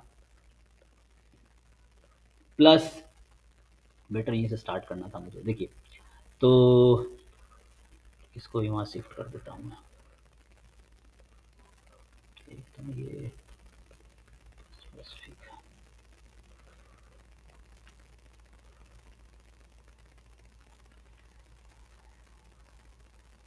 चलिए देखिए, तो ये हमारा एक टर्म मैंने लिखा अभी, plus probability capital Y less than equal to y। अभी समझिए अप्रोच को, और आपको नहीं इसलिए समझ आता कि आप प्रैक्टिस नहीं करते। आप इसी क्वेश्चन को मेरे बाद 4 बार खुद से सॉल्व कीजिए, और ऐसे नए क्वेश्चन ढूंढिए, PYQ में भी है, नहीं तो असाइनमेंट में और भी क्वेश्चन है, उसको खुद से 4 बार सॉल्व कीजिए, देखिए आपको खुद ही समझ आ जाएगा। अच्छा, फिर नए क्वेश्चन जब इस टाइप के मिलेंगे तो आपको क्लिक करेगा दिमाग में कि ऐसे करना है इसको। तो y less than equal to y, x की वैल्यू -4 से +4, और तीसरा केस है आपके पास plus probability capital Y less than equal to y intersection, जी मैं टोटल प्रोबेबिलिटी लिख रहा हूँ, जो मैं लिख रहा हूँ प्रोबेबिलिटी ऑफ A बराबर प्रोबेबिलिटी ऑफ, है ना, EI intersection A summation over I, total probability जो अभी मैं लिख रहा हूँ, this is a total probability. And यहाँ से आपका है x मोर देन 4, ठीक है। तो इस तरीके से है। तो अब आप खुद सोचिए, जब आपका x लेस देन -4 है, तो बताइए y को मैं क्या रखूँ। जब x लेस देन 4 है तो y क्या रखूँ, और x जब मोर देन 4 है तो क्या रखूँ। 3 केस में दे रखा है ना y मुझे। अच्छा, y मेरा क्या है, -4 लेना पड़ेगा तो फिर अच्छा मतलब x लेस दिया देन हुआ -4 है, तो यहाँ मुझे -4 रखना है, कोई दिक्कत नहीं। x जब -4 से 4 के बीच है तो यहाँ मुझे x रखना है। x जब 4 से ज़्यादा है तो मुझे y की जगह 4 रखना है, कोई दिक्कत नहीं है। अब जरा समझिए एक चीज़ यहाँ से कि x का जो सपोर्ट है, x की वैल्यू -5 और 5 के बीच है, ठीक, इंक्लूड कर लीजिए, कोई दिक्कत नहीं। और अच्छा, तो x यहाँ एक्चुअली -5 से ही स्टार्ट होगा, आगे इसका मतलब भी नहीं है 5 से लेस होगा, तो आगे इसका कोई मतलब ही नहीं है ना, क्योंकि आगे वो 0 होगा। तो समझिए, मैं पूछ रहा हूँ y का सपोर्ट क्या है अभी, what is support of y। जैसे x -5 और 5 के बीच होगा, x रैंडम वेरिएबल, तो y कहाँ से कहाँ तक होगा, what is support of y, range of y, -4 to 4. -4 to 4 है ना। तो होगा। -4 या -4, तो ये y का रेंज जो है -4 से 4 में है आपका, ठीक। y का रेंज -4 से +4 में है। चलिए, तो ऐसे आप ना आंसर वैसे भी मैच कर सकते हैं इजीली इसमें। अगर मैं आपसे पूछ लूँ क्या प्रोबेबिलिटी है y बराबर -4 होने की, तो आप क्या बताएंगे। ये मिक्स्ड रैंडम वेरिएबल है, y is a mixed random variable, x is a continuous random variable. तो बताइए y बराबर -4 होने की क्या प्रोबेबिलिटी है। 0 हो जाएगा। नहीं नहीं, 0 कैसे हो जाएगा, y मिक्स्ड है, अच्छा, खुद दिमाग लगाओ। 1/10 something. नहीं नहीं, Py smaller than -4. Sorry, Px is smaller than -4. Yes yes, है ना। तो आपको देखना है y की वैल्यू -4 कब है, तो यहाँ x क्वेश्चन में लिखा हुआ है कि x लेस देन -4 है, तो ये वही प्रोबेबिलिटी होगी जो प्रोबेबिलिटी x को लेस देन -4 होने की है। अब x लेस देन -4 निकाल लीजिए, तो निकाल सकते क्योंकि x तो यूनिफॉर्म -5 5 है। तो CDF आपको याद होगा यूनिफॉर्म ए बी का, x - a upon b - a, तो ये CDF एट 1 है। तो x y बराबर -4 वही है जो x लेस देन -4 है, सॉरी -4, x लेस देन -4। तो ये निकाल लीजिए, क्या b - a अपॉन, क्या लिखूँ, x - a upon b - a, तो -1 -5, तो 4 अपॉन में कितना आ जाएगा 10, हाँ जो बता रहा था कोई, ठीक है ना, देख लो। 4/10, हाँ। सिमिलरली तो देखिए कौन सा ऑप्शन में वो आपको, वो कैसे आया सर, वो 4 कैसे आया। जी जी जी, आपका x जो है यूनिफॉर्म -5 to 5 है, ठीक। तो इस x का PDF क्या होता है, 1 by 10 1/10 हाँ, जब x की वैल्यू -5 और 5 के बीच होगी। CDF क्या है x का? x माइनस 5 बाई मतलब प्लस बाई 10 जी, तो ये तब है जब -5 और 5 के बीच है ना? 5 के ये बीच 1 में, हो हाँ। जाता है जब x more than equal to 5 है। यही अच्छा, 0 आप हो जाता है। वैल्यू पुट कर रहे हैं ना? जी, जी, अच्छा, जी। तो लेस देन -5 है तो 0 हो जाता है। तो ये CDF लिखने का तरीका होता है स्टैंडर्ड वे में। ये है, तो मैं ये वाला यूज़ किया हूँ अभी, ठीक है? तो यहाँ पे जो हम निकाल रहे थे अभी, मैं जो बता रहा था आपको, मैं ये निकाल रहा था क्या प्रोबेबिलिटी है y को -4 होने का। तो जैसे आपने ही बताया, आप लोगों में से है ना, कि ये लेस सर देन, 1/10 चेक करता हूँ, देखता हूँ कहीं गलती की है क्या मैंने। एक मिनट, y बराबर -4 कब होगा? जब x लेस देन -4 होगा। तो ये मोर देन -5 होगा, है ना? यही बात है, अदरवाइज कुछ और तो होगा नहीं। हाँ, कितना बता रहे हैं आप? 1/10 अच्छा, 1/10, ठीक है। यहाँ पुट कीजिए एक बार क्या होता है, क्योंकि है ना वो होता है हाँ, ना। 1/10 ही होगा। अच्छा, ठीक है, तो यहाँ पे हम x की जगह रख देंगे -4। तो माइनस, अच्छा ठीक है, यहाँ कैलकुलेशन गलती किया मैंने, है ना? क्योंकि ये -4 था, तो -4 था तो -4 माइनस ऑफ -5, तो 5 - 4 1 ही हो जाएगा, ये 1/10 बनेगा। यस, तो यहाँ पे आपका ये 1/10 ये आ जाएगा, -4 + 5/10, तो ये 1/10 आ गया। ये CDF लिखा मैंने। सिमिलरली आपसे पूछा जाए y बराबर 4 होने की क्या प्रोबेबिलिटी है, देखिए। y is a mix random variable, ठीक है ना? 9 by 10 नहीं भाई, तुम 9/10 होगा, हाँ। अरे नाइन बाई उल्लू, टेन ये डिस्क्रीट नहीं है कि 9/10 हो जाएगा। कितना आएगा? 9/10 क्यों नहीं होगा? क्यों होगा? आप दिमाग क्यों नहीं लगा रहे? क्वेश्चन पढ़िए आप। y की वैल्यू 4 कब है? 1/10 ही होगा ना ये। हाँ, x मोर देन 4 है। हाँ, कितना? अच्छा, मैं पूछ, देखो मुझे श्योर नहीं हो कि 9/10 होगा कि नहीं होगा, मैं पूछ रहा हूँ तुम लोगों से, अगर चेक करो। तो x मोर देन 4 होने की क्या प्रोबेबिलिटी होगी इसमें, यूनिफॉर्म -5 5 में? चेक करो एक बारी, 1/10 आएगी, सर बोल रहे हैं। है ना? इसको वो CDF लिख सकते हो, 9/10, 1 - 9/10 ना, तो 1/10 ही आएगा ये। देखो, तुम्हें ज़्यादा दिमाग ना लगाना हो तो एक और तरीका था ना इसका, हमें इंटीग्रेशन वाला। ये तो इंटीग्रेट भी कर सकते हो तुम। x के PDF को इंटीग्रेट करो 4 से 5 में, 4 से 5 में, तो 1/10 आ जाएगा ना। चेक करो भाई तुम लोग, मैं तुम्हें फिर बोल रहा हूँ, x कॉन्टिन्यूअस है, y is a mix random variable, तो इसके पास PMF भी है, PDF भी है, तो इन दोनों पॉइंट पे मास है एक्चुअली। अब अभी ऑप्शन देख लो, अब यहीं से तुम्हें कुछ आइडिया मिल जाएगा ऑप्शन का, बाकी करना भी नहीं पड़ेगा। तो देखो, ये मैंने क्या निकाले हैं, ये मैंने PMF पार्ट फाइंड किया है, जो अभी मैं फाइंड कर रहा था, this was the PMF part of y। PMF part आ गया कि जो, मतलब ये जैसे लिखा है ना, PDF ऑफ y इज, फिर से यहाँ नोटेशन का थोड़ा घपला किया इसने, लेकिन PDF ही पूछ रहा है। तो हालांकि PDF लिखना यहाँ पे ठीक नहीं होगा, लेकिन ठीक है, ये लोग जब लिखना चाह रहे हैं तो ये ऐसा है। एक्चुअली मिक्स्ड है ना, तो ये मिक्स्ड है, तो प्रोबेबिलिटी y की वैल्यू -4, तो ठीक है ना, -4 पे मास इसका 1/10 आया। प्रोबेबिलिटी y बराबर 4 पे भी मास 1/10 आया। तो ये PMF पार्ट है इसका, ठीक है, जो वहाँ पे इसी फॉर्म में लिख रहा है वो, कि दिस एट y बराबर -4। एंड जो अगला पार्ट होगा आगे, आगे क्या आएगा, तो वो यहाँ से आएगा। तो अभी जो मैं कर रहा था, ये मैं क्या निकाल रहा हूँ, ये जो मैं अभी लिख रहा हूँ, ये जो आप देख रहे हो कि दिख रहा हूँ, ये क्या लिख रहा हूँ एक्चुअली, इससे PDF पार्ट आ जाएगा, CDF आ जाएगा, CDF को डिफ्रेंशिएट कर देंगे तो PDF पार्ट मिल जाएगा, ये PMF पार्ट है, ठीक है। तो हालांकि यही देख के आपको अगर ऑप्शन डिसाइड करना हो, तो इतना देख के ही आप ऑप्शन डिसाइड कर सकते हैं। चेक करके देखिए, है ना, यही दिख रहा है, और कुछ है? चेक कर लीजिए आप लोग, यही is the correct option. Sir ये 1/10 P of y equal to 4, ये मुझे थोड़ा सा समझ नहीं आ रहा, मतलब 4। हाँ, तो आप ये बताइए मुझे फिर से, आपको दे रखा है x है यूनिफॉर्म, आप ये बताओ मुझे, ये सब तो बच्चों वाला क्वेश्चन है BSc का। मैं अगर क्वेश्चन आपको लिख के दूं कि x का डिस्ट्रीब्यूशन है यूनिफॉर्म -5 to 5, तो मुझे बताइए प्रोबेबिलिटी x मोर देन 4 क्या होगा, क्या ये निकाल पाएंगे आप? हाँ 1 क्या माइनस पी ऑफ मतलब CDF ऑफ 4 होगा दो 1 ऑप्शन है, माइनस। हाँ, या तो आप 4 से 5 में 1/10 को इंटीग्रेट कीजिए, या दूसरा ऑप्शन है 1 माइनस CDF एट 4 लिखिए। तो ये करेंगे तब भी 1/10 आएगा, और ये करेंगे तब भी 1/10 आएगा। आप चेक कीजिए। सर उससे सर 4 मतलब उससे सर 1 वो FX4 तो 1/10 हो रहा है ना। FX4 1/10 कैसे हो रहा है? यहाँ से देखिए आप, कहाँ 1/10 हो रहा है? FX4 9/10 निकालिए होगा आप, वो। देखिए यहाँ हाँ पे, 9/10 हो, अच्छा अच्छा, हाँ है सही ना? सही।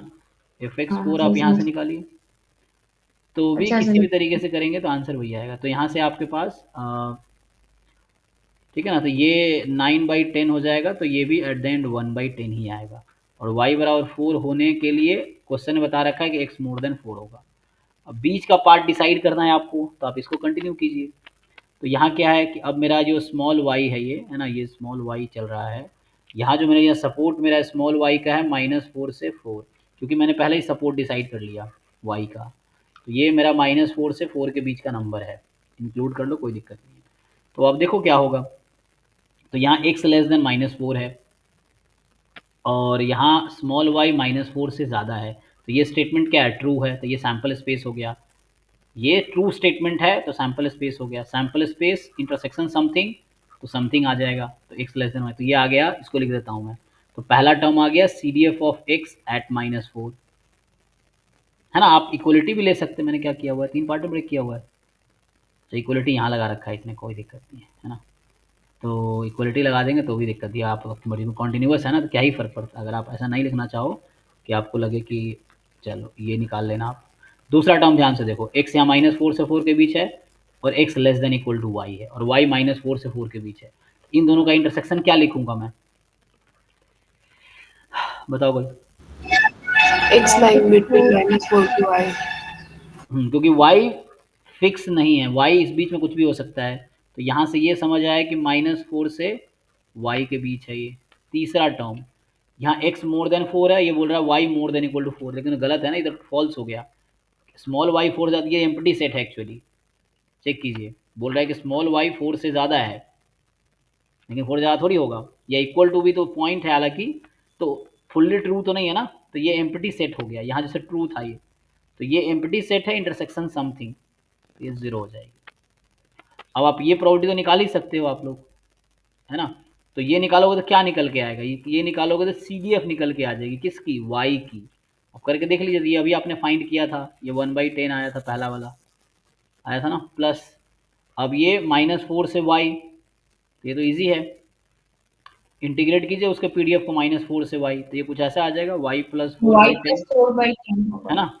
1/10 को इंटीग्रेट कर लेंगे, इसका LCM ले लीजिए, तो y + 5/10 हो गया। तो इस तरीके से कुछ बनेगा। तो इसने क्या बीच में क्या घपला किया है, इसने भी ऑप्शन लिखने में कि g -4 से 4 में तो 1/10, तो इसने लिखने में थोड़ा गलती किया है ना ये, देखिए। तो ये वाला आ गया इसका, अच्छा CDF है ना ये, ओके ओके, PDF तो 1/10 ही आ जाएगा, फाइन फाइन, नो दिक्कत, मतलब कोई प्रॉब्लम नहीं है, ठीक है। तो अभी देखो मैं फिर से लिख के दिखाता हूँ आपको, जो मेरा y था ना, अब मैं फाइनल आंसर लिखता हूँ इस क्वेश्चन का। आपका x था यूनिफॉर्म -5 to 5, एक y was -4 when x is less than -4, y is x when x is this, y is 4 when x is this। तो इसका आंसर क्या है, तो इसका मैं सीधा सीधा अब आंसर लिख के दिखाता हूँ आपको। तो CDF ऑफ y पहले मैं आपको लिख के दिखाता हूँ। तो अभी जो मैंने कैलकुलेट किया है कि y + 5/10, ये तब होगा जब y -4 इंक्लूड करो, क्योंकि मुझे राइट कॉन्टिन्यूस बनाना होता है CDF को। ये 1 हो जाएगा अगर y more than equal to 4 होगा, और ये 0 रहेगा अगर y लेस देन -4 होगा। ये क्या लिखा मैंने, this is CDF of y। और आपको पता है कि CDF का डेरिवेटिव PDF होता है कब, अगर वो कॉन्टिन्यूस हो। अगर मिक्स्ड है तो PDF पार्ट आ जाएगा, साथ में PMF पार्ट भी रहेगा। So what I have written,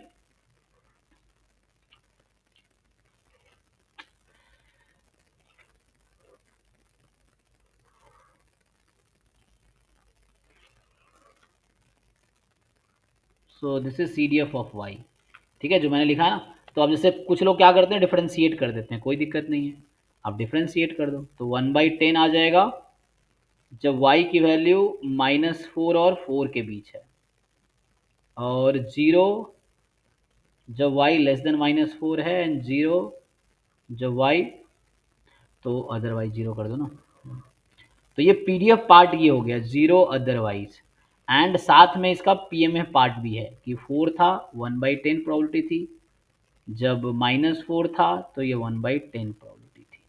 तो ये PMF पार्ट है, ये PDF पार्ट है ना। आप अगर देखेंगे कि 1/10 को आप इंटीग्रेट करेंगे इस इंटरवल पे, तो आपको मिलेगा कि आंसर जस्ट, तो यहाँ मैं इक्वलिटी हटा देता हूँ क्योंकि उसमें मास है PDF में, है ना। तो 1 इंटीग्रेट करेंगे तो 8/10 यहाँ से आ जाएगा प्रोबेबिलिटी, और यहाँ से 8/10 आ जाएगा, और यहाँ से 2/10 है, टोटल 1 हो रहा है ना, तो हो गया, सही आंसर है ये। तो ठीक है, इन्होंने जो लिखा है ना, ए ऑप्शन इज फाइन, ठीक है। हालांकि थोड़ा रिप्रेजेंटेशन थोड़ा वैसा उल्टा सीधा किया है, लेकिन है ना, वो -4 टू थोड़ा टाइपोज है इसमें, कि x या y मोर देन y की जगह g कर दिया है इसमें। तो नेक्स्ट देखिए, ठीक है, तो समझे ना। तो इस तरह कोई भी क्वेश्चन मिले तो आप अप्रोच करो, ये नहीं देख के छोड़ दो, आप ट्राई करोगे तभी आएगा, वरना अगला बार जब इस तरह क्वेश्चन आएंगे तो फिर भी नहीं होगा आपसे, क्योंकि आप अगर खुद से प्रैक्टिस नहीं करोगे तो नहीं आएगा। ये है, आप इसे सीख लिए, आप उस तरह क्वेश्चन प्रैक्टिस करो, खुद से सॉल्व करके देखो। सेम यहाँ पे अभी सॉल्व नहीं करूँगा, मैं बता देता हूँ, जो 13 क्वेश्चन आपने भेजा बिल्कुल सेम ही है, आप ट्राई करके देखिए अपना आप बिल्कुल तरीके से। तो ये बता रखा है कि y जो है मैक्सिमम ऑफ x, 2 है। तो इसका क्या मतलब है कि या तो इसकी वैल्यू x आएगी या 2 आएगी। तो x कब आएगी और 2 कब आएगी, है ना। तो जब x greater than y x greater than 2 होगा जी, x ग्रेटर देन 2 या इक्वल टू 2 लगा दो, कोई दिक्कत नहीं है। हाँ ये जब x लेस देन 2 है, लेस जब देन 2 होगा मैक्सिमम लेना है, तो हो गया। आप सेम तरीके से कीजिए जैसे वहाँ पे किया, ये E1 है, ये E2 है, वहाँ E1 E2 E3 था, सेम तरीका है। यहाँ भी आप y बराबर, ये भी मिक्स रैंडम वेरिएबल, आप ये निकाल लेना, y बराबर 2 का मतलब है x लेस देन 2 होना। अब यहाँ से एक्सपोनेंशियल 3 है, तो ये निकाल लो, आ जाएगा। सेम तरीके से आप सॉल्व कर लीजिए। हाँ जी, अच्छा सर। हाँ। ये आपका जो नेक्स्ट क्वेश्चन इसमें क्या है कि क्या पूछ रहा है ये, mx at 2, क्या mgf पूछ रहा है ये। हाँ सर, इसका mgf पूछेगा। अच्छा, तो mgf जब आपसे पूछ रहा है तो इसको सॉल्व करना पड़ेगा, इसको मिल तो जाएगा, बस सॉल्व करना पड़ेगा। तो आपका क्या है, एक आपका स्मॉल फाई है, एक कैपिटल फाई है। अच्छा, हाँ, तो क्या इसमें दिक्कत है, इसमें थोड़ा सा ना वो थोड़ा ट्रिक लगाने पड़ते हैं। और एक तो मुझे समझ नहीं आ रहा, जब mgf पूछ रहा है तो mgf में t क्यों नहीं आया। अच्छा, mgf at 2 पूछ रहा है, तो बाद में t को 2 रख देना है। सर मतलब पहले 2 लेने से क्या इजीली नहीं आएगा? जी जी आएगा, आप इसको सॉल्व करके देखिए, आएगा। क्या आएगा, e की पावर tx मैंने की है sir. 2x, expectation of e की पावर 2x, यही है ना आपका ये। क्या दिक्कत है, सॉल्व किया तो क्या हुआ। सर सॉल्व किया लेकिन आंसर ठीक ठाक मतलब लास्ट तक नहीं आ रहा है, लास्ट तक। अब लगाइए, क्योंकि मैं सॉल्व करूँगा काफ़ी टाइम लगेगा, तो मैं इसको ट्राई कर सकता हूँ बाद में। इसको आप सॉल्व कीजिए, इसमें एक थोड़ा सा हिंट ये होता है कि आपको पता ही है कैपिटल फाई डैश एक्स का डेरिवेटिव स्मॉल फाई एक्स है, और दूसरी बात स्मॉल फाई का डेरिवेटिव करते हैं तो क्या आता है जी, I think x time minus x time, ये खुद ही आ जाता है, चेक कीजिए। तो ये दो हिंट है इंटीग्रेशन के दौरान, जहाँ बाई पार्ट लगाना हो या सब्स्टिट्यूट करना हो, तो वो थोड़ा हेल्प करेगा। तो कैपिटल फाई का डेरिवेटिव स्मॉल फाई तो पता ही है, और स्मॉल फाई का डिफ्रेंशिएट करेंगे तो ई की बार माइनस एक्स स्क्वायर का डेरिवेटिव, एक्स स्क्वायर बाई 2 का डेरिवेटिव -2x/, तो minus x time same function आ जाएगा। तो ये है, आप इसको बाई पार्ट टू पार्ट लगाइए, अब ट्राई करके देखिए, उससे कुछ होगा। ये है, मैंने इसको बाई पार्ट लगा के फिर सॉल्व करना, ये आपको करना पड़ेगा। नहीं तो सबसे एक और आसान तरीका मुझे तो ये दिख रहा है कि हम PDF लिख दें। यहाँ पे PDF अगर इसको लिख दे तो ये कैसे लिखेंगे, तो इंटीग्रेट, डबल इंटीग्रेशन हो जाएगा, कोई दिक्कत नहीं है। अब डबल इंटीग्रेशन बना लो इसको।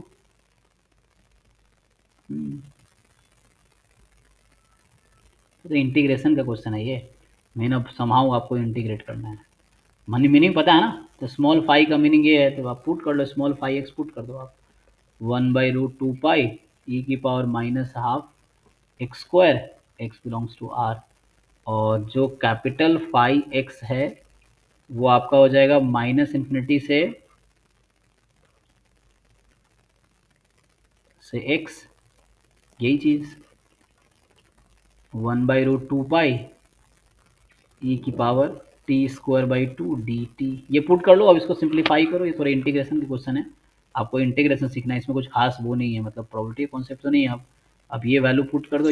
सर वो कैपिटल फाई एक्स है तो सर वो कैपिटल फाई एक्स से स्मॉल फाई आ रहा है, मतलब सर वो एक्स तो नहीं आएगा, आपने जो एक्स लिया है सर वो जो कैलकुलेशन किया इसका है सर डिफरेंशिएशन करना आता है आपको पहले वाले टर्म का? हाँ तो उसका डिफरेंशिएशन, अच्छा मैं क्या बोल रही थी कि आप कैपिटल फाई एक्स का डिफरेंशिएशन करने से तो वो नहीं आएगा, तो स्मॉल फाई एक्स आ जाएगा ना। ये पहला लाइन में लिखा है कैपिटल फाई का डेरिवेटिव स्मॉल फाई होगा, इसमें कोई डाउट है आपको? नहीं, हाँ, इसमें कोई डाउट है नेक्स्ट वाले में? स्मॉल फाई का डेरिवेटिव स्मॉल फाई होता है? अरे तो इतना दिमाग थोड़ी लगाना, यहाँ है डिफरेंशिएट कर लो ना, 2 सेकेंड का काम है, इतना क्यों दिमाग लगा रहे हो? इसको डिफरेंशिएशन आता है, करो, इसको करके देखो आप। अच्छा हाँ हो जाएगा ये। इसका डेरिवेटिव खुद ही ये रहेगा, फिर इसका डेरिवेटिव है ना, मतलब तुक्का लगा के माइनस देखो, टू। खुद डिफरेंशिएट करके देखो, यहाँ से -x आ जाएगा ड्यू टू दिस, इसका डेरिवेटिव। अब डिफरेंशिएट करके देखो ना, क्योंकि ऐसे आप रट्टा मारो, रट्टा सॉरी, आप सिर्फ करके देख लो कैलकुलेशन क्या होगा। सर ये ग्रुप में सेंड किया है वो, अच्छा ठीक है। 2013 का क्वेश्चन ऐसे ही था ना, तो हाँ हाँ हाँ, पीडीएफ में। यस। हम्म। ये बस थोड़े से फॉर्मूला मिल जाएगा, ये सब कुछ खास क्वेश्चन नहीं है, ऐसा है ना। चलो आगे बढ़ता हूँ, आगे किसका डाउट रह गया? तो अभी रहने दो आप ये क्वेश्चन। नेक्स्ट क्या है आपका? x बाइनोमियल m हाफ है, y binomial m plus 1 half है, इंडिपेंडेंट है, तो कौन सा स्टेटमेंट ट्रू है? ये सब सिर्फ ट्रांसफॉर्मेशन के कॉन्सेप्ट है सब में। तो ये क्या है, v क्या है इसका? v मिनिमम मैक्सिमम है। तो वही ट्रांसफॉर्मेशन का कॉन्सेप्ट है इसमें।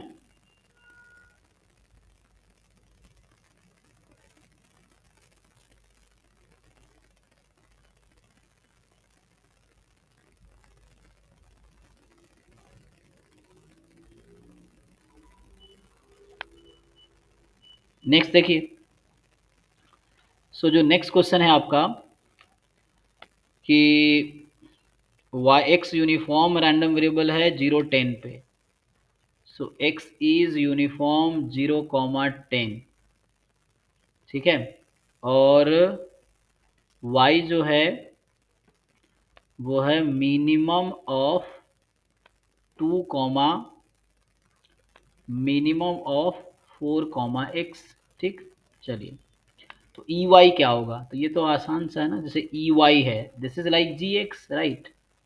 सो this is like g x, तो यू नो कि एक्सपेक्टेशन ऑफ जी एक्स, तो हम लोग जानते हैं क्या होता है, सपोर्ट क्या है 0 से 10 g x into p d f of x d x, और यहाँ p d f of x तो आसान है, p d f of x 1/10 हो जाएगा, ठीक है, तो ये आ गया।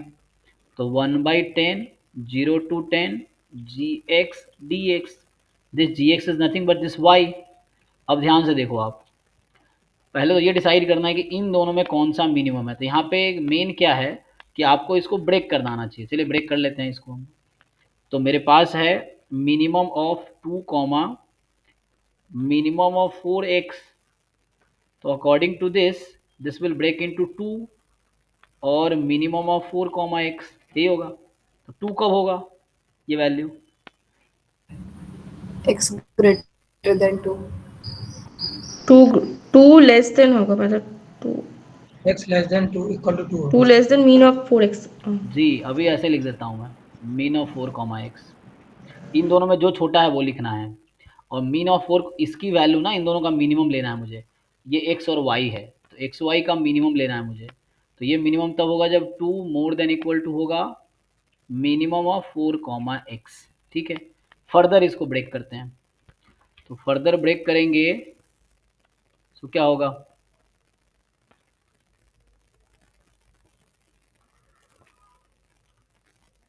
आइए फर्दर ब्रेक करते हैं इसको। तो यहाँ से अब आपको देखना है, अब समझिए आप मिनिमम 4x के बारे में। तो मिनिमम ऑफ 4, x, अच्छा ये मिनिमम 4x जो है ना, वो लेस देन इक्वल टू 2 है। इन दोनों का जो मिनिमम है वो छोटा है 2 से। मान लीजिए x more then 4 more than 2, या ऐसा समझिए। तो इन दोनों, इसका क्या मतलब है, इसको फर्दर ब्रेक करेंगे, इसका क्या मतलब है? x लेस देन 2 होगा।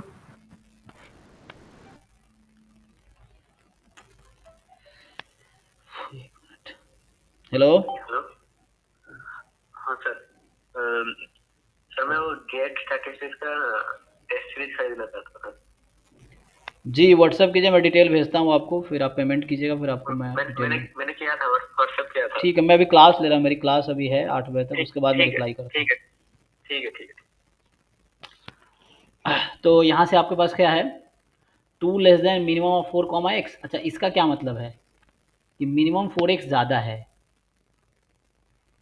अच्छा एक काम करते हैं, सिंपल सा, दिमाग ज़्यादा नहीं लगाना है। हमारा सपोर्ट क्या है, 0 से 10, राइट। और हमें ब्रेक करते हैं इसको 2 4 पे ब्रेक कर देते हैं। तो मैं इतना करने से बेटर मैं ये करता हूँ कि, है ना, ये भी ठीक है, but let's make it this. इतना दिमाग नहीं लगाते, मैं क्या कर देता हूँ, इसको ऐसा लिखता हूँ। ये आपका y था, right, this was our y, जिसको मैंने gx भी बोला है, दिस इज आर gx। तो मैं इंटरवल ब्रेक कर रहा हूँ, x है 0 से 2 में, x है 2 से 4 में, x है 4 से 10 में, 3 पार्ट में ब्रेक कर दिया। अब मुझे बताइए आप किस इंटरवल में वैल्यू क्या आएगी, ये हमें डिसाइड करना है। तो जैसे x 0 फर्स्ट से में टू होगा, 4 होगा और x होगा। x होगा, 2 होगा और 2 होगा। x 2 2, हाँ बाकी लोग बताइए अपना व्यू, जो और बता रहे हैं लोग।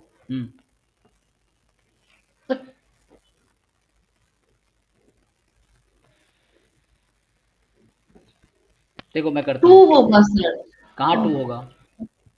सर पहले 2 होगा, फिर आप लिख के देख रहे हो या ऐसे तुक्का मार रहे हो? नहीं सर, पहले 2 फिर 4 देन x होगा। कैसे? सबके पीछे रीजन रहता है, ऐसे नहीं कि अपनी मर्जी से बोल दी। देखिए ट्राई करते हैं। तो x 0 से 2 में लिया, मान लो 1 ले लिया मैंने अभी अपनी मर्जी से, है ना। 0 से 2 में कुछ भी ले सकते हैं, चलो 1 रख लेते हैं, अब यहाँ 1 और रख के नहीं सर, सर मिड में x होगा और इसमें 4 होगा सर। आप डिसाइड कर लो, फिर आप बदलोगे आंसर, मुझे पता है। अभी आप फिर थोड़ी देर में बदलोगे आंसर। आप मिड में x है, यहाँ 4 है, अभी आप चेक करो फिर बदलोगे आप, क्योंकि आप श्योर नहीं रहते हो। आप, इस दिक्कत आपकी यही है कि आपको एक बार ना पहले ट्राई करके देखना है, कैलकुलेट करके, देन आप श्योरली आंसर बताओ। ये नहीं बीच में फिर मैं अब चेंज करूँगा, फिर आप कहो चेंज करो।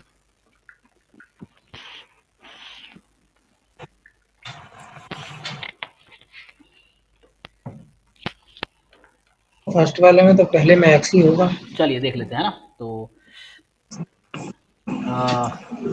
मैं क्या बोल रहा हूँ, जैसे हम लोग 1 ले लिया एग्जांपल के लिए, x को 1 रखते हैं, तो यहाँ 4 और 1 में मिनिमम 1 आएगा। चलो 2 और 1 में मिनिमम 1 आएगा, तो ये वही 1 है जो मैंने चूज किया था, x, तो x आ गया है ना, 2 तो नहीं आएगा। हाँ जी, आपका 2 कैसे आ रहा है, बताओ अपना लॉजिक आप। सर मैंने गलती की है सर, मतलब हाँ, क्योंकि आप सोचते समझते नहीं हो, आप ऐसे ही बोल देते हो। दिक्कत ये आपको सोच समझ के, मतलब किसी रीजन से, लॉजिक से डिसाइड करना है, ऐसे नहीं इमोशनली डिसाइड नहीं करना है कि 2 छोटा है 4 बड़ा है x उससे बड़ा है, ऐसे नहीं। आपको यहाँ पे देखना है क्या ज़रूरत है उसके हिसाब से, क्योंकि मैथमेटिक्स क्या एक लैंग्वेज है, तो इसको प्रॉपर आपको लैंग्वेज के कुछ रूल्स होते हैं वो समझने पड़ेंगे आपको, क्या रूल्स चल रहा है इसके अंदर। तो हमारे पास क्या है कि x 0 से 1 रखा मैंने, ऐसे हो गया। 2 से 4 में, चलिए मान लिया मैं 3 रख दिया, तो जब 3 रखेंगे मिनिमम ऑफ 4 एंड 3, तो 3 आएगी, और 2 एंड 3 का मिनिमम तो 2 आ जाएगी, तो ये 2 फिक्स है, 2 ही आ गई, ये वाली 2 निकल के आएगी। और जब हम नेक्स्ट 4 और 10 है, तो मान लीजिए 5 रख देते हैं या 6 रख देते हैं, 6, तो 4 और 6 का मिनिमम 4 आ गया, x का रोल खत्म। 4 और 2 का मिनिमम 2 आ गया, ठीक है ना, तो ये ओके है। तो देखो आप एक चीज़ समझो, आप इसमें 3 पार्ट में लिखा हूँ, इसको मैं ऐसा भी लिख दूँ तो भी कोई प्रॉब्लम नहीं, 2 तो वही कॉमन है ना, यही वाला 2 2 बार आया तो एक ही बार लिखो। तो x जब 0 से 2 में है तो x लो, और x जब आपका 2 से 10 में है तो ये लो। अब इक्वलिटी कहीं लगा लो, आपकी मर्जी है ना। सो या इक्वलिटी यहाँ लगा लो, या मर्जी है राइट कंटिन्यूस बनाना हो यहाँ लगा लो, इस तरीके से कर लो। तो 1 मिनट 1 मिनट, कहीं भी इक्वलिटी लगा लो, दिक्कत नहीं होगी।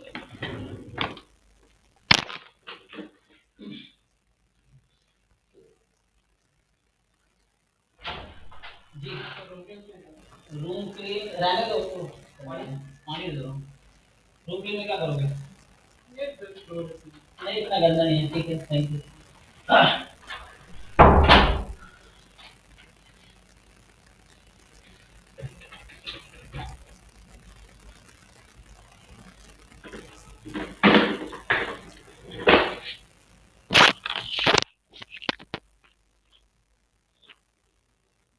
ओके हो जाएगा अब जी, देख लो इनका डाउट था। नेहा अब क्या करना है मुझे? चलिए बस हो गया, इसको अब 1/10 बाहर है, अब 2 पार्ट में कर लो, 0 से 2 और 2 से 10, ये बाहर ही रखो चाहो तो एक बार यहाँ पे आप x यूज़ करो, x dx, और यहाँ पे आप क्या आया था आपका 2 आया था, 2 dx हो गया, ये करना है बस, तो निकल जाएगा आंसर मैच का। तो ठीक है, इस तरह क्वेश्चन एग्जाम में आए हैं जैम गेट में, ठीक है ना। तो ये क्वेश्चन नहीं आया है, लेकिन इस तरह के क्वेश्चन इस कॉन्सेप्ट पे आए हैं। इससे एक आइडिया मिलता है कि इस तरह क्वेश्चन एग्जाम में आ सकते हैं, ये कॉन्सेप्ट्स हैं, है ना, वैसा है। हाँ जी, तो नेक्स्ट भाई संजय, क्या डाउट है इसमें? कौन सा वाला है, 18वां कि 17वां? पर पूरा दोनों को बता दीजिए सर, थोड़ा पहले वाले में थोड़ी हिंट दे दीजिए, लास्ट वाला अरे दूसरा। भाई तुम लोग नंबर ऑफ रूट वाले कब तक कंफ्यूज रहोगे? इस तरह कई सारे क्वेश्चन किए हैं, एक आइडिया रहता है ग्राफ बनाने का, तो ग्राफ बना लो ना, इजी तो है। 17 वाले में क्या दिक्कत है? इस तरह बहुत सारे क्वेश्चन हमने किए हैं जहाँ पे बताना था नंबर ऑफ रूट्स कितने होंगे। तो नंबर ऑफ रूट्स में क्या है कि आपके पास जैसे है x की power 5 plus x cube minus 2x plus 1 is equal to 0। मुझे जानना है कितने रूट्स है इसके पास। तो सिंपल है, हम क्या करेंगे, डिफरेंशिएट, ग्राफ बना लेंगे, और है ना, तो ग्राफ बना लेंगे। इस तरह क्वेश्चन कई बार आया है एग्जाम में। तो क्या हो गया ये 5x4 3x² माइनस 2, यही आ गया ना, दिस इज। ग्राफ नहीं ड्रॉ हो पाता सर, यहाँ तक तो क्यों नहीं हो बहुत पाता? सारे। कैसे नहीं होगा? सीखो ना, नहीं हो पाता, अभी तो सीखना है आपको। ऐसे PYQ जैम में बहुत सारे क्वेश्चन इस पे आए हैं, इस कॉन्सेप्ट पे। तो अब सारे क्वेश्चन करो ना, 2 बार 4 बार 10 बार 20 बार सॉल्व करो, क्यों नहीं आएगा? वही तो समझना है कहाँ दिक्कत है, उसी को सॉल्व करना है, क्योंकि यहाँ नहीं होगा तो एग्जाम में भी नहीं होगा तुमसे, सिंपल है। तो अभी आपको सीखना है ताकि आप एग्जाम में सॉल्व कर पाओ। तो क्या करो, ये क्वाड्रेटिक है इन x², मतलब x² को अगर मैं t रख दूँ तो ये t में क्वाड्रेटिक है, तो मिडिल टर्म स्प्लिट कर लो, 5 दूने 10 और 5 दूने 10, ओके। सो 5 4, इसको लिखो 5x² minus 2x² minus, middle term split कर रहा हूँ मैं, तो 5x² कॉमन ले लो, तो फैक्टर आएगा 5x² माइनस 2 और आएगा x² प्लस 1। चेक कर लो, ये फैक्टर आ गया, इक्वल टू 0 रखो, तो इससे क्या हो गया 5x² इज इक्वल टू 2, और ये तो 0 हो नहीं सकता, तो x की value plus minus root under. चलिए तुम लोग ट्राई नहीं करते ठीक से, तो ये क्रिटिकल पॉइंट आ गया। अब मेरे पास 2 क्रिटिकल पॉइंट है इस फंक्शन का, तो ग्राफ क्या होगा? अब इजिली मुझे दिख तो रहा है ना कि ये और डिग्री का पॉलिनोमियल है, जब x माइनस इन्फिनिटी है तो फंक्शन माइनस इन्फिनिटी हो रही होगी, x जब प्लस इन्फिनिटी तो फंक्शन इन्फिनिटी तक जा रही होगी, ऐसा ग्राफ होगा। बीच में डिसाइड करना है क्या हो रहा है ना। तो अब मेरे पास 2 क्रिटिकल पॉइंट आया, अब मैं ये देखूंगा क्रिटिकल पॉइंट जो 2 आए हैं, एक है 2/5 का रूट, एक है माइनस में, और एक है प्लस में 2/5 का रूट। ये क्रिटिकल पॉइंट है जहाँ पे फंक्शन अपना नेचर चेंज कर रहा होगा। तो तुम्हें अब क्या करना है, ये जो फंक्शन तुम्हारा था उसमें इस पे वैल्यू निकालो f, ताकि तुम्हें आइडिया मिले कि फंक्शन x एक्सिस के ऊपर जा रहा है या x एक्सिस के नीचे है। f ऑफ ये तुम्हें निकालने पड़ेंगे, ये वैल्यू निकालो रख के, अप्रॉक्स तुम डेसिमल में भी मतलब कैलकुलेटर भी यूज़ कर सकते हो। तो 2/5 का रूट है, इसमें पुट करो, बताओ। मेनली हमें ये जानने में इंटरेस्ट है पॉजिटिव आएगा कि नेगेटिव आएगा, एग्जैक्ट नंबर को जानने का कोई इंटरेस्ट नहीं है, क्योंकि हम ग्राफ रफली बना रहे हैं। तो हमें बस ये देखना है कि आंसर पॉजिटिव आ रहा है कि नेगेटिव आ रहा है। अब ये तुम कैलकुलेट करो। सर पहले वाले में पॉजिटिव आएगा, दूसरे वाले में नेगेटिव ही आएगा, और डिग्री। नहीं नहीं, तुक्का नहीं लगाने हैं, जरूरी नहीं है ऐसा होगा, वो जरूरी नहीं है, बीच में माइनस का साइन है, ऐसा जरूरी नहीं है, ठीक है। ठीक है, देखो इसमें ग्राफ, इसके ग्राफ में वैरायटी है, हो सकता है ऐसा ग्राफ हो सकता है ऐसा ग्राफ हो सकता है ऐसा ग्राफ हो, इस तरह के केसेस हैं। 3 ग्राफ मैंने बनाई, इस तरह का सीन है। डिपेंड करता है कि इस पॉइंट पे फंक्शन की वैल्यू पॉजिटिव आ रही है कि नेगेटिव आ रही है।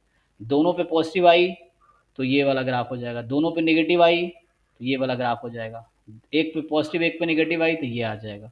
यही 3 की सिचुएशन है। अब तुम्हें डिसाइड करना है कि क्या हो रहा है, या तो इसके पास एक ही रियल रूट होंगे या 3 रियल रूट होगा। 5 हो नहीं सकता क्योंकि 2 ही क्रिटिकल पॉइंट है इसके पास।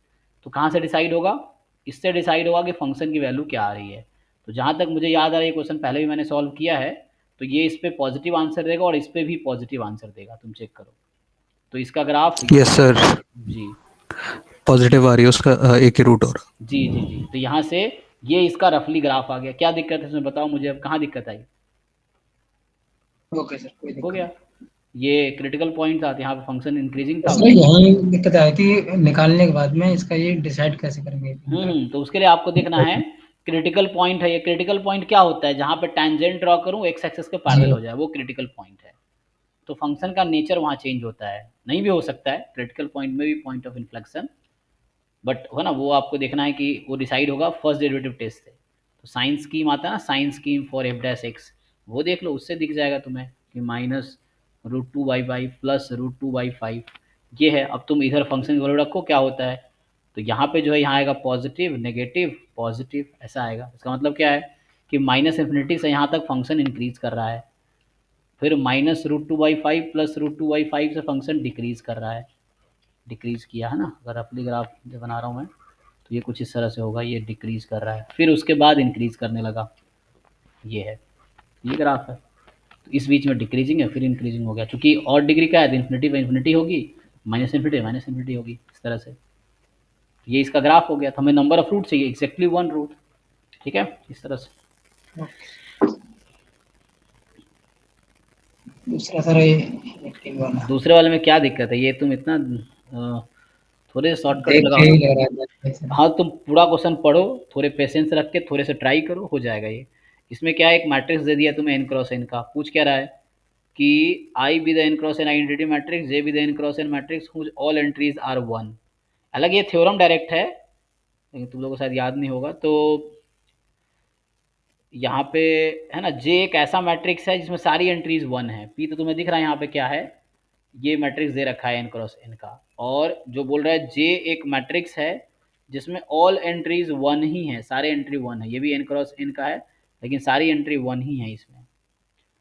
I तो पता ही है, तो I बताने की ज़रूरत है नहीं, है ना। I 1 0 0 0 इस तरह से, तो I तो पता ही है आपको। तो अब पूछ रहा है कि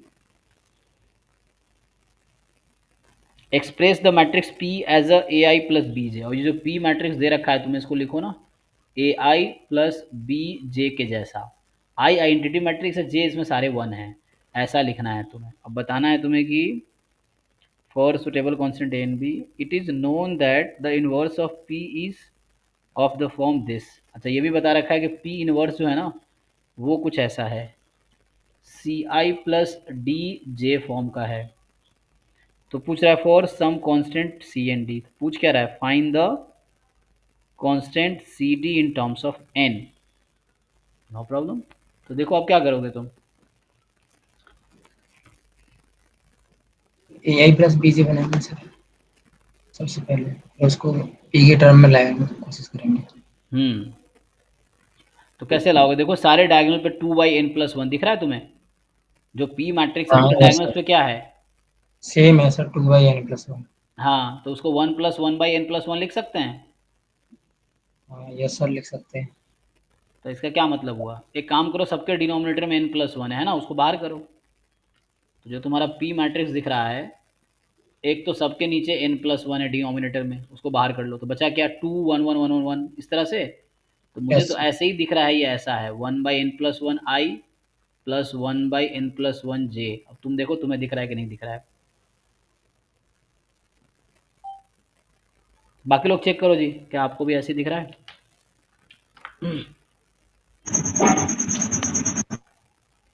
क्योंकि डायगोनल पे 2 2 2 चल रहा है ना, तो 2 को 1+1 कर देंगे, तो एक को इधर बुला लो I के साथ, और बाकी वाला उधर रहने दो, सारे एंट्री इक्वल कर दो उसमें। तो हो तो क्या, यहाँ से ये आ गया। अब यहाँ से इन्वर्स अगर लोगे तुम, तो तुम्हें क्या पता है P इंटू P इन्वर्स किसके इक्वल होता है, आई के सर, आई के। अब यूज़ करो इसको। अब तो यहाँ से तुम्हें मैंने यहाँ से A निकाल दिया, A हो गया 1/n+1, B हो गया 1/n+1। और ये कैसे डिसाइड किया मैंने, ये कोई जादू नहीं था, ये बहुत आसान से दिख रहा है मुझे। मैं बस तुम्हें 3x3 बना के दिखा देता हूँ। यहाँ है 2/n+1, यहाँ है 1/n+1, 1/n+1, 1/n+1, 2/n+1, 1/n+1, यहाँ है 1/n+1, 1/n+1, 2/n+1। तो इधर इजी है ना। पहले तो 1/n+1 बाहर करो, तो बचा 2 1 1 1 2 1 1 1 2। अब 1/n+1 बाहर किया, इसको ऐसा लिख दो तुम अब 1 0 0 0 1 0 0 0 1। अब तुम खुद ही सोचो क्या बचेगा। इसको मैं बाहर रखा हूँ 1/n+1। अब बताओ कौन सा 1 मैट्रिक्स। 1 1 1 1 बचेगा जी, सब। तो यही तो जे था तुम्हारा। तो आ तो क्या 1/n+1 आई, इसको अंदर भेज दो, इसको शिफ्ट कर दो इनसाइड कांस्टेंट को 1/n+j। तो ए आई प्लस बी जे, तो ए भी मिल गया मुझे, तो यहाँ से ए भी यस मिल गया। अब क्या चाहिए तुम्हें, सी डी चाहिए, कोई दिक्कत नहीं है। देखो यहाँ पे इसको और इसको मल्टीप्लाई कर दो, किसके इक्वल हो जाएगा। आई के होना चाहिए सर। हाँ तो करो, यहाँ से सी डी आ जाएगा। तो P इंटू पी वर्सेज आई, तो हो गया ना, आई बराबर ए i plus b J into C i plus d जे, यही है ना।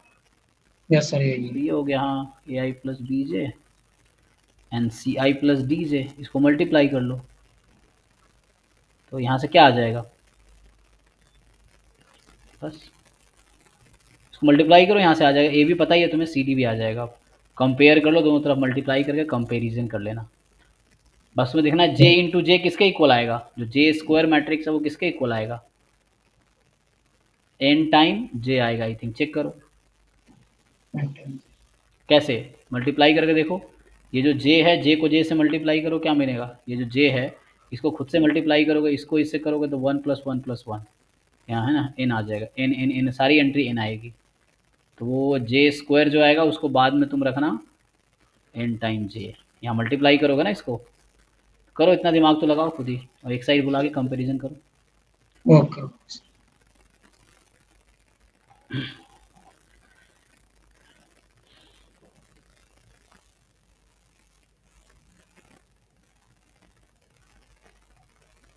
इसमें क्या डाउट है, ये सेंट्रल लिमिट थ्योरम का क्वेश्चन दिख तो रहा है। हाँ सर, जो काई स्क्वायर की डिस्ट्रीब्यूशन है उसमें किसका काई स्क्वायर डिस्ट्रीब्यूशन दिख रहा है। हाँ तो क्या ही दिक्कत है, ये लिखा हुआ है लिमिट, तुम लोग पहचान क्यों नहीं पाते भाई। ये क्या लिखा हुआ है, limit n tends to infinity probability, तो मुझे खुद ही बताओ क्या है, x more than equal to n plus √2n। अब मुझे बताओ x का डिस्ट्रीब्यूशन क्या है। सर काई स्क्वायर डिस्ट्रीब्यूशन है सर। तो क्या दिक्कत है, अब इसमें क्या दिक्कत आ गया, x is chi square n। तो अब बताओ क्या इस तरह क्वेश्चन सॉल्व नहीं कर लो, अगर तुम्हें दे रखा हो कि if x has chi square n distribution what is probability of this, कैसे निकलेगा। ओके सर, अब उसमें सेंट्रल लिमिट थ्योरम लगा दो, सेंटर लिमिट थ्योरम हो गया। ठीक है, तो एक लाइन बचा है बस इसमें। अब limit n tends to infinity probability x minus mean n है और स्टैंडर्ड डेविएशन 2n, तो ये more than equal to I think आ गया कितना, -n किया डिवाइड किया 1 बचा आई थिंक, है ना। सो 1 माइनस 5 1 बचेगा, ये तो z हो गया। तो 5 1 की वैल्यू क्वेश्चन में दे रखी है, पुट कर दो, आ गया आंसर, ये आंसर है। 0.1 लास्ट वाला डी। हाँ जी फॉलो मी। सो ये कह रहा है A be a 2x2 real matrix having eigen value 1 and -1। ठीक है, तो ए कोई 2x2 की मैट्रिक्स है, उसकी आइगन वैल्यू 1 और -1 है। पूछ रहा है कि आइगन वेक्टर भी दे रखा है। ओके, सो ए की v1 और v2 भी गिवन है ना, ये λ1 λ2 है और v1 v2 भी गिवन है। नाइस, तो पूछ क्या रहा है, तो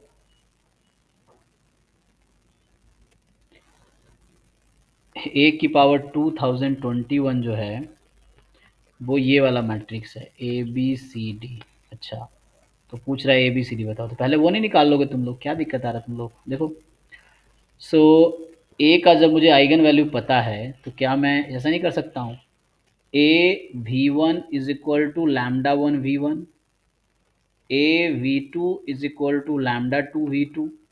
इसी को दूसरे तरीके से लिख लो, A minus λ1 i times v1 is equal to 0, a minus lambda 2i times v2 is equal to 0। हाँ जी, किसका डाउट प्रॉब्लम में है अभी? हाँ सर। आपने ट्राई किया, देखिए अब ईजी है। मान लीजिए आप let's say your A matrix is something like, क्योंकि एबीसीडी यूज़ कर चुका है तो आप कुछ और यूज़ कीजिए। शुड आई नेम इट, कहाँ कुछ भी लिख लो ना, पी क्यू आर एस से समथिंग, इस तरह से मान लो ये है। तो how many unknowns you have? 4 unknowns you have. तो क्या दिक्कत है, ये यहाँ से 2 इक्वेशंस आएंगी, ऑल्दो 4 इक्वेशन यहाँ से आएंगी।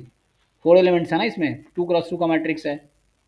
So solve these 2 equations. You will get the value of P, Q, R and S. All 4 you will get. इससे क्या मिलेगा?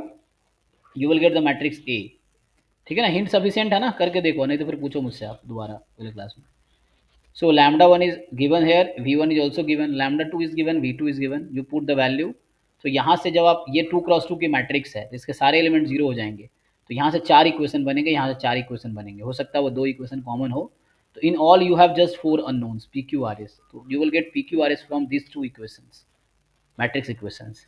अब आपको ए बी सी चाहिए, नो प्रॉब्लम। तो होगा क्या, आपको पैटर्न मिल जाएगा। So after getting a matrix, आपने ए अगर फाइंड कर लिया, so after getting a you find a square, you find a cube, you find a4 and so on, ठीक है।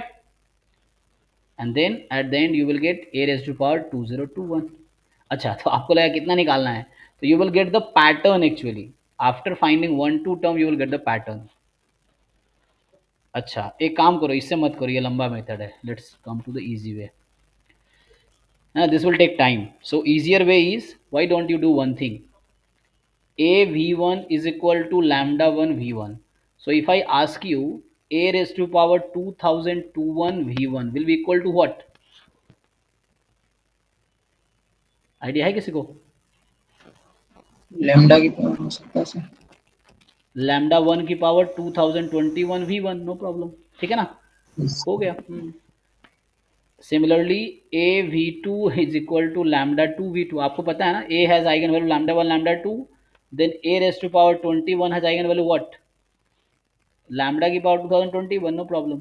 तो हो तो गया, यहाँ से आ गया a की power 2021 v2 is equal to lambda 2 raise to power 2021 v2, ठीक है जी। अब देखो मजे की बात क्या है, लैम्डा 1 लैम्डा 2 जो इसने दिया है ना क्वेश्चन में, वो 1 और -1 दिया है। तो इससे फ़ायदा ये होगा, है ना, लैम्डा 1 या लैम्डा 2, तो इसकी पावर तुम कितना भी लगा दो चेंज होना नहीं है, ठीक। क्योंकि ये चेंज होगा नहीं, मतलब सेम ही रहेगा। एक तो ये है। अच्छा, अभी तत्काल अपनी कंफर्ट के लिए मैं एज 2021 का नाम बी रख देता हूँ। So this equation and this equation will reduce to be minus, क्योंकि देखो लैम्डा 1 की पावर 2021 लैम्डा 1 के ही इक्वल आएगा, लैम्डा 2 की पावर 2021 लैम्डा 2 के ही इक्वल आएगा, इसलिए आपको टेंशन लेना है नहीं। तो यहाँ से आ गया b माइनस, रख दो लैम्डा 1, एक मिनट, ये तो ठीक है ना। तो b माइनस लैम्डा 1 कितना है, 1। So 1 time i, so b minus i time v2 is equal to 0, मतलब v1 इज equal to 0 and b plus i v2 is equal to 0। now these two equations you have, what is your b was given in the question a b c d, कोई नया variable लेने की जरूरत नहीं पड़ेगी, directly आ जाएगा। कर पाओगे जी? फॉलो मी, बताइए यहाँ से। हाँ सर, हो जाएगा। हाँ, सो आप ये this is your b, so b minus I कीजिए, multiply by v1 is given in question, b plus I, b is this I and v2 is given in question, just you have two matrix equation, so it will give you lot of equations। उन equations को solve करके a b c d separately आ जाएगा easily. तो आप इससे करो, easy रहेगा।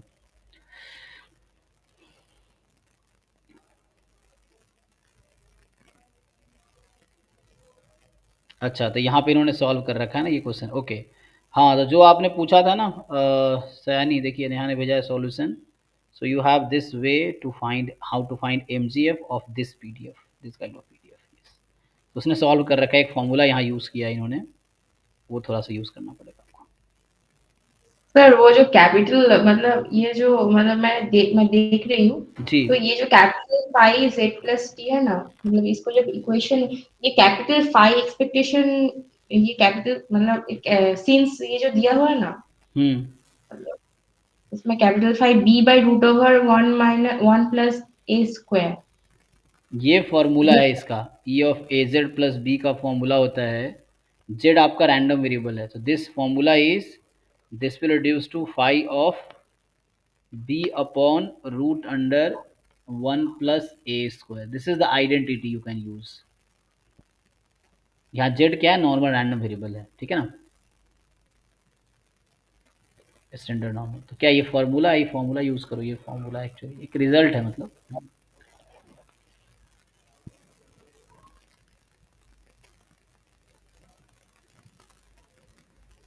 ठीक है, तो इसका क्या मतलब, ये नोटेशन तो क्लियर है ना आपको।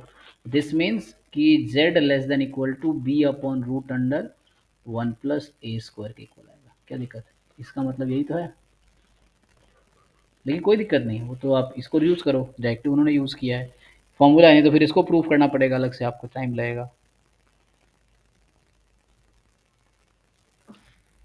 कीजिए, इसमें क्या दिक्कत, हो गया ना। चलिए, तो आई थिंक आज का डाउट खत्म हो गया यहीं पे।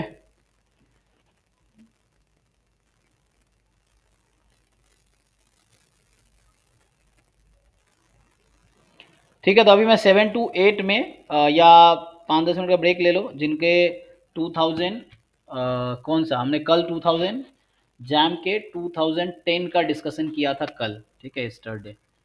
इसमें कोई डाउट रह गया हो तो अभी पूछना, नहीं तो 2009 का बस एक बार मैं आइडिया दे दूंगा आपको, क्योंकि सॉल्यूशन बुक है, आप हेल्प वहाँ से ले सकते हो समझने के लिए, फिर खुद से सॉल्व करके देखो उसके बाद कि क्या आपको सच में समझ आया, कि आप खुद भी इंडिपेंडेंटली सॉल्व कर पा रहे हैं, मतलब समझ आना चाहिए एक एक स्टेप, ये ज़रूरी है। तो बस, तो अभी मैं 2009 का डिस्कशन करूंगा, तो आप 5 मिनट का टाइम ले लो एंड देन विल स्टार्ट तो जैम 2009 PYQ डिस्कशन। तो अब मैं 2009, 2008, 2000 है ना, 7, 2006, 2005 ये करवा के एटलीस्ट PYQ वाला टेंशन खत्म हो जाएगा जैम का। फिर डेली हम लोग मॉक टेस्ट डिस्कस करेंगे, फुल लेंथ मॉक टेस्ट पहले डिस्कस करेंगे, तो फिर डेली मॉक टेस्ट डिस्कशन चलेगा उसके बाद।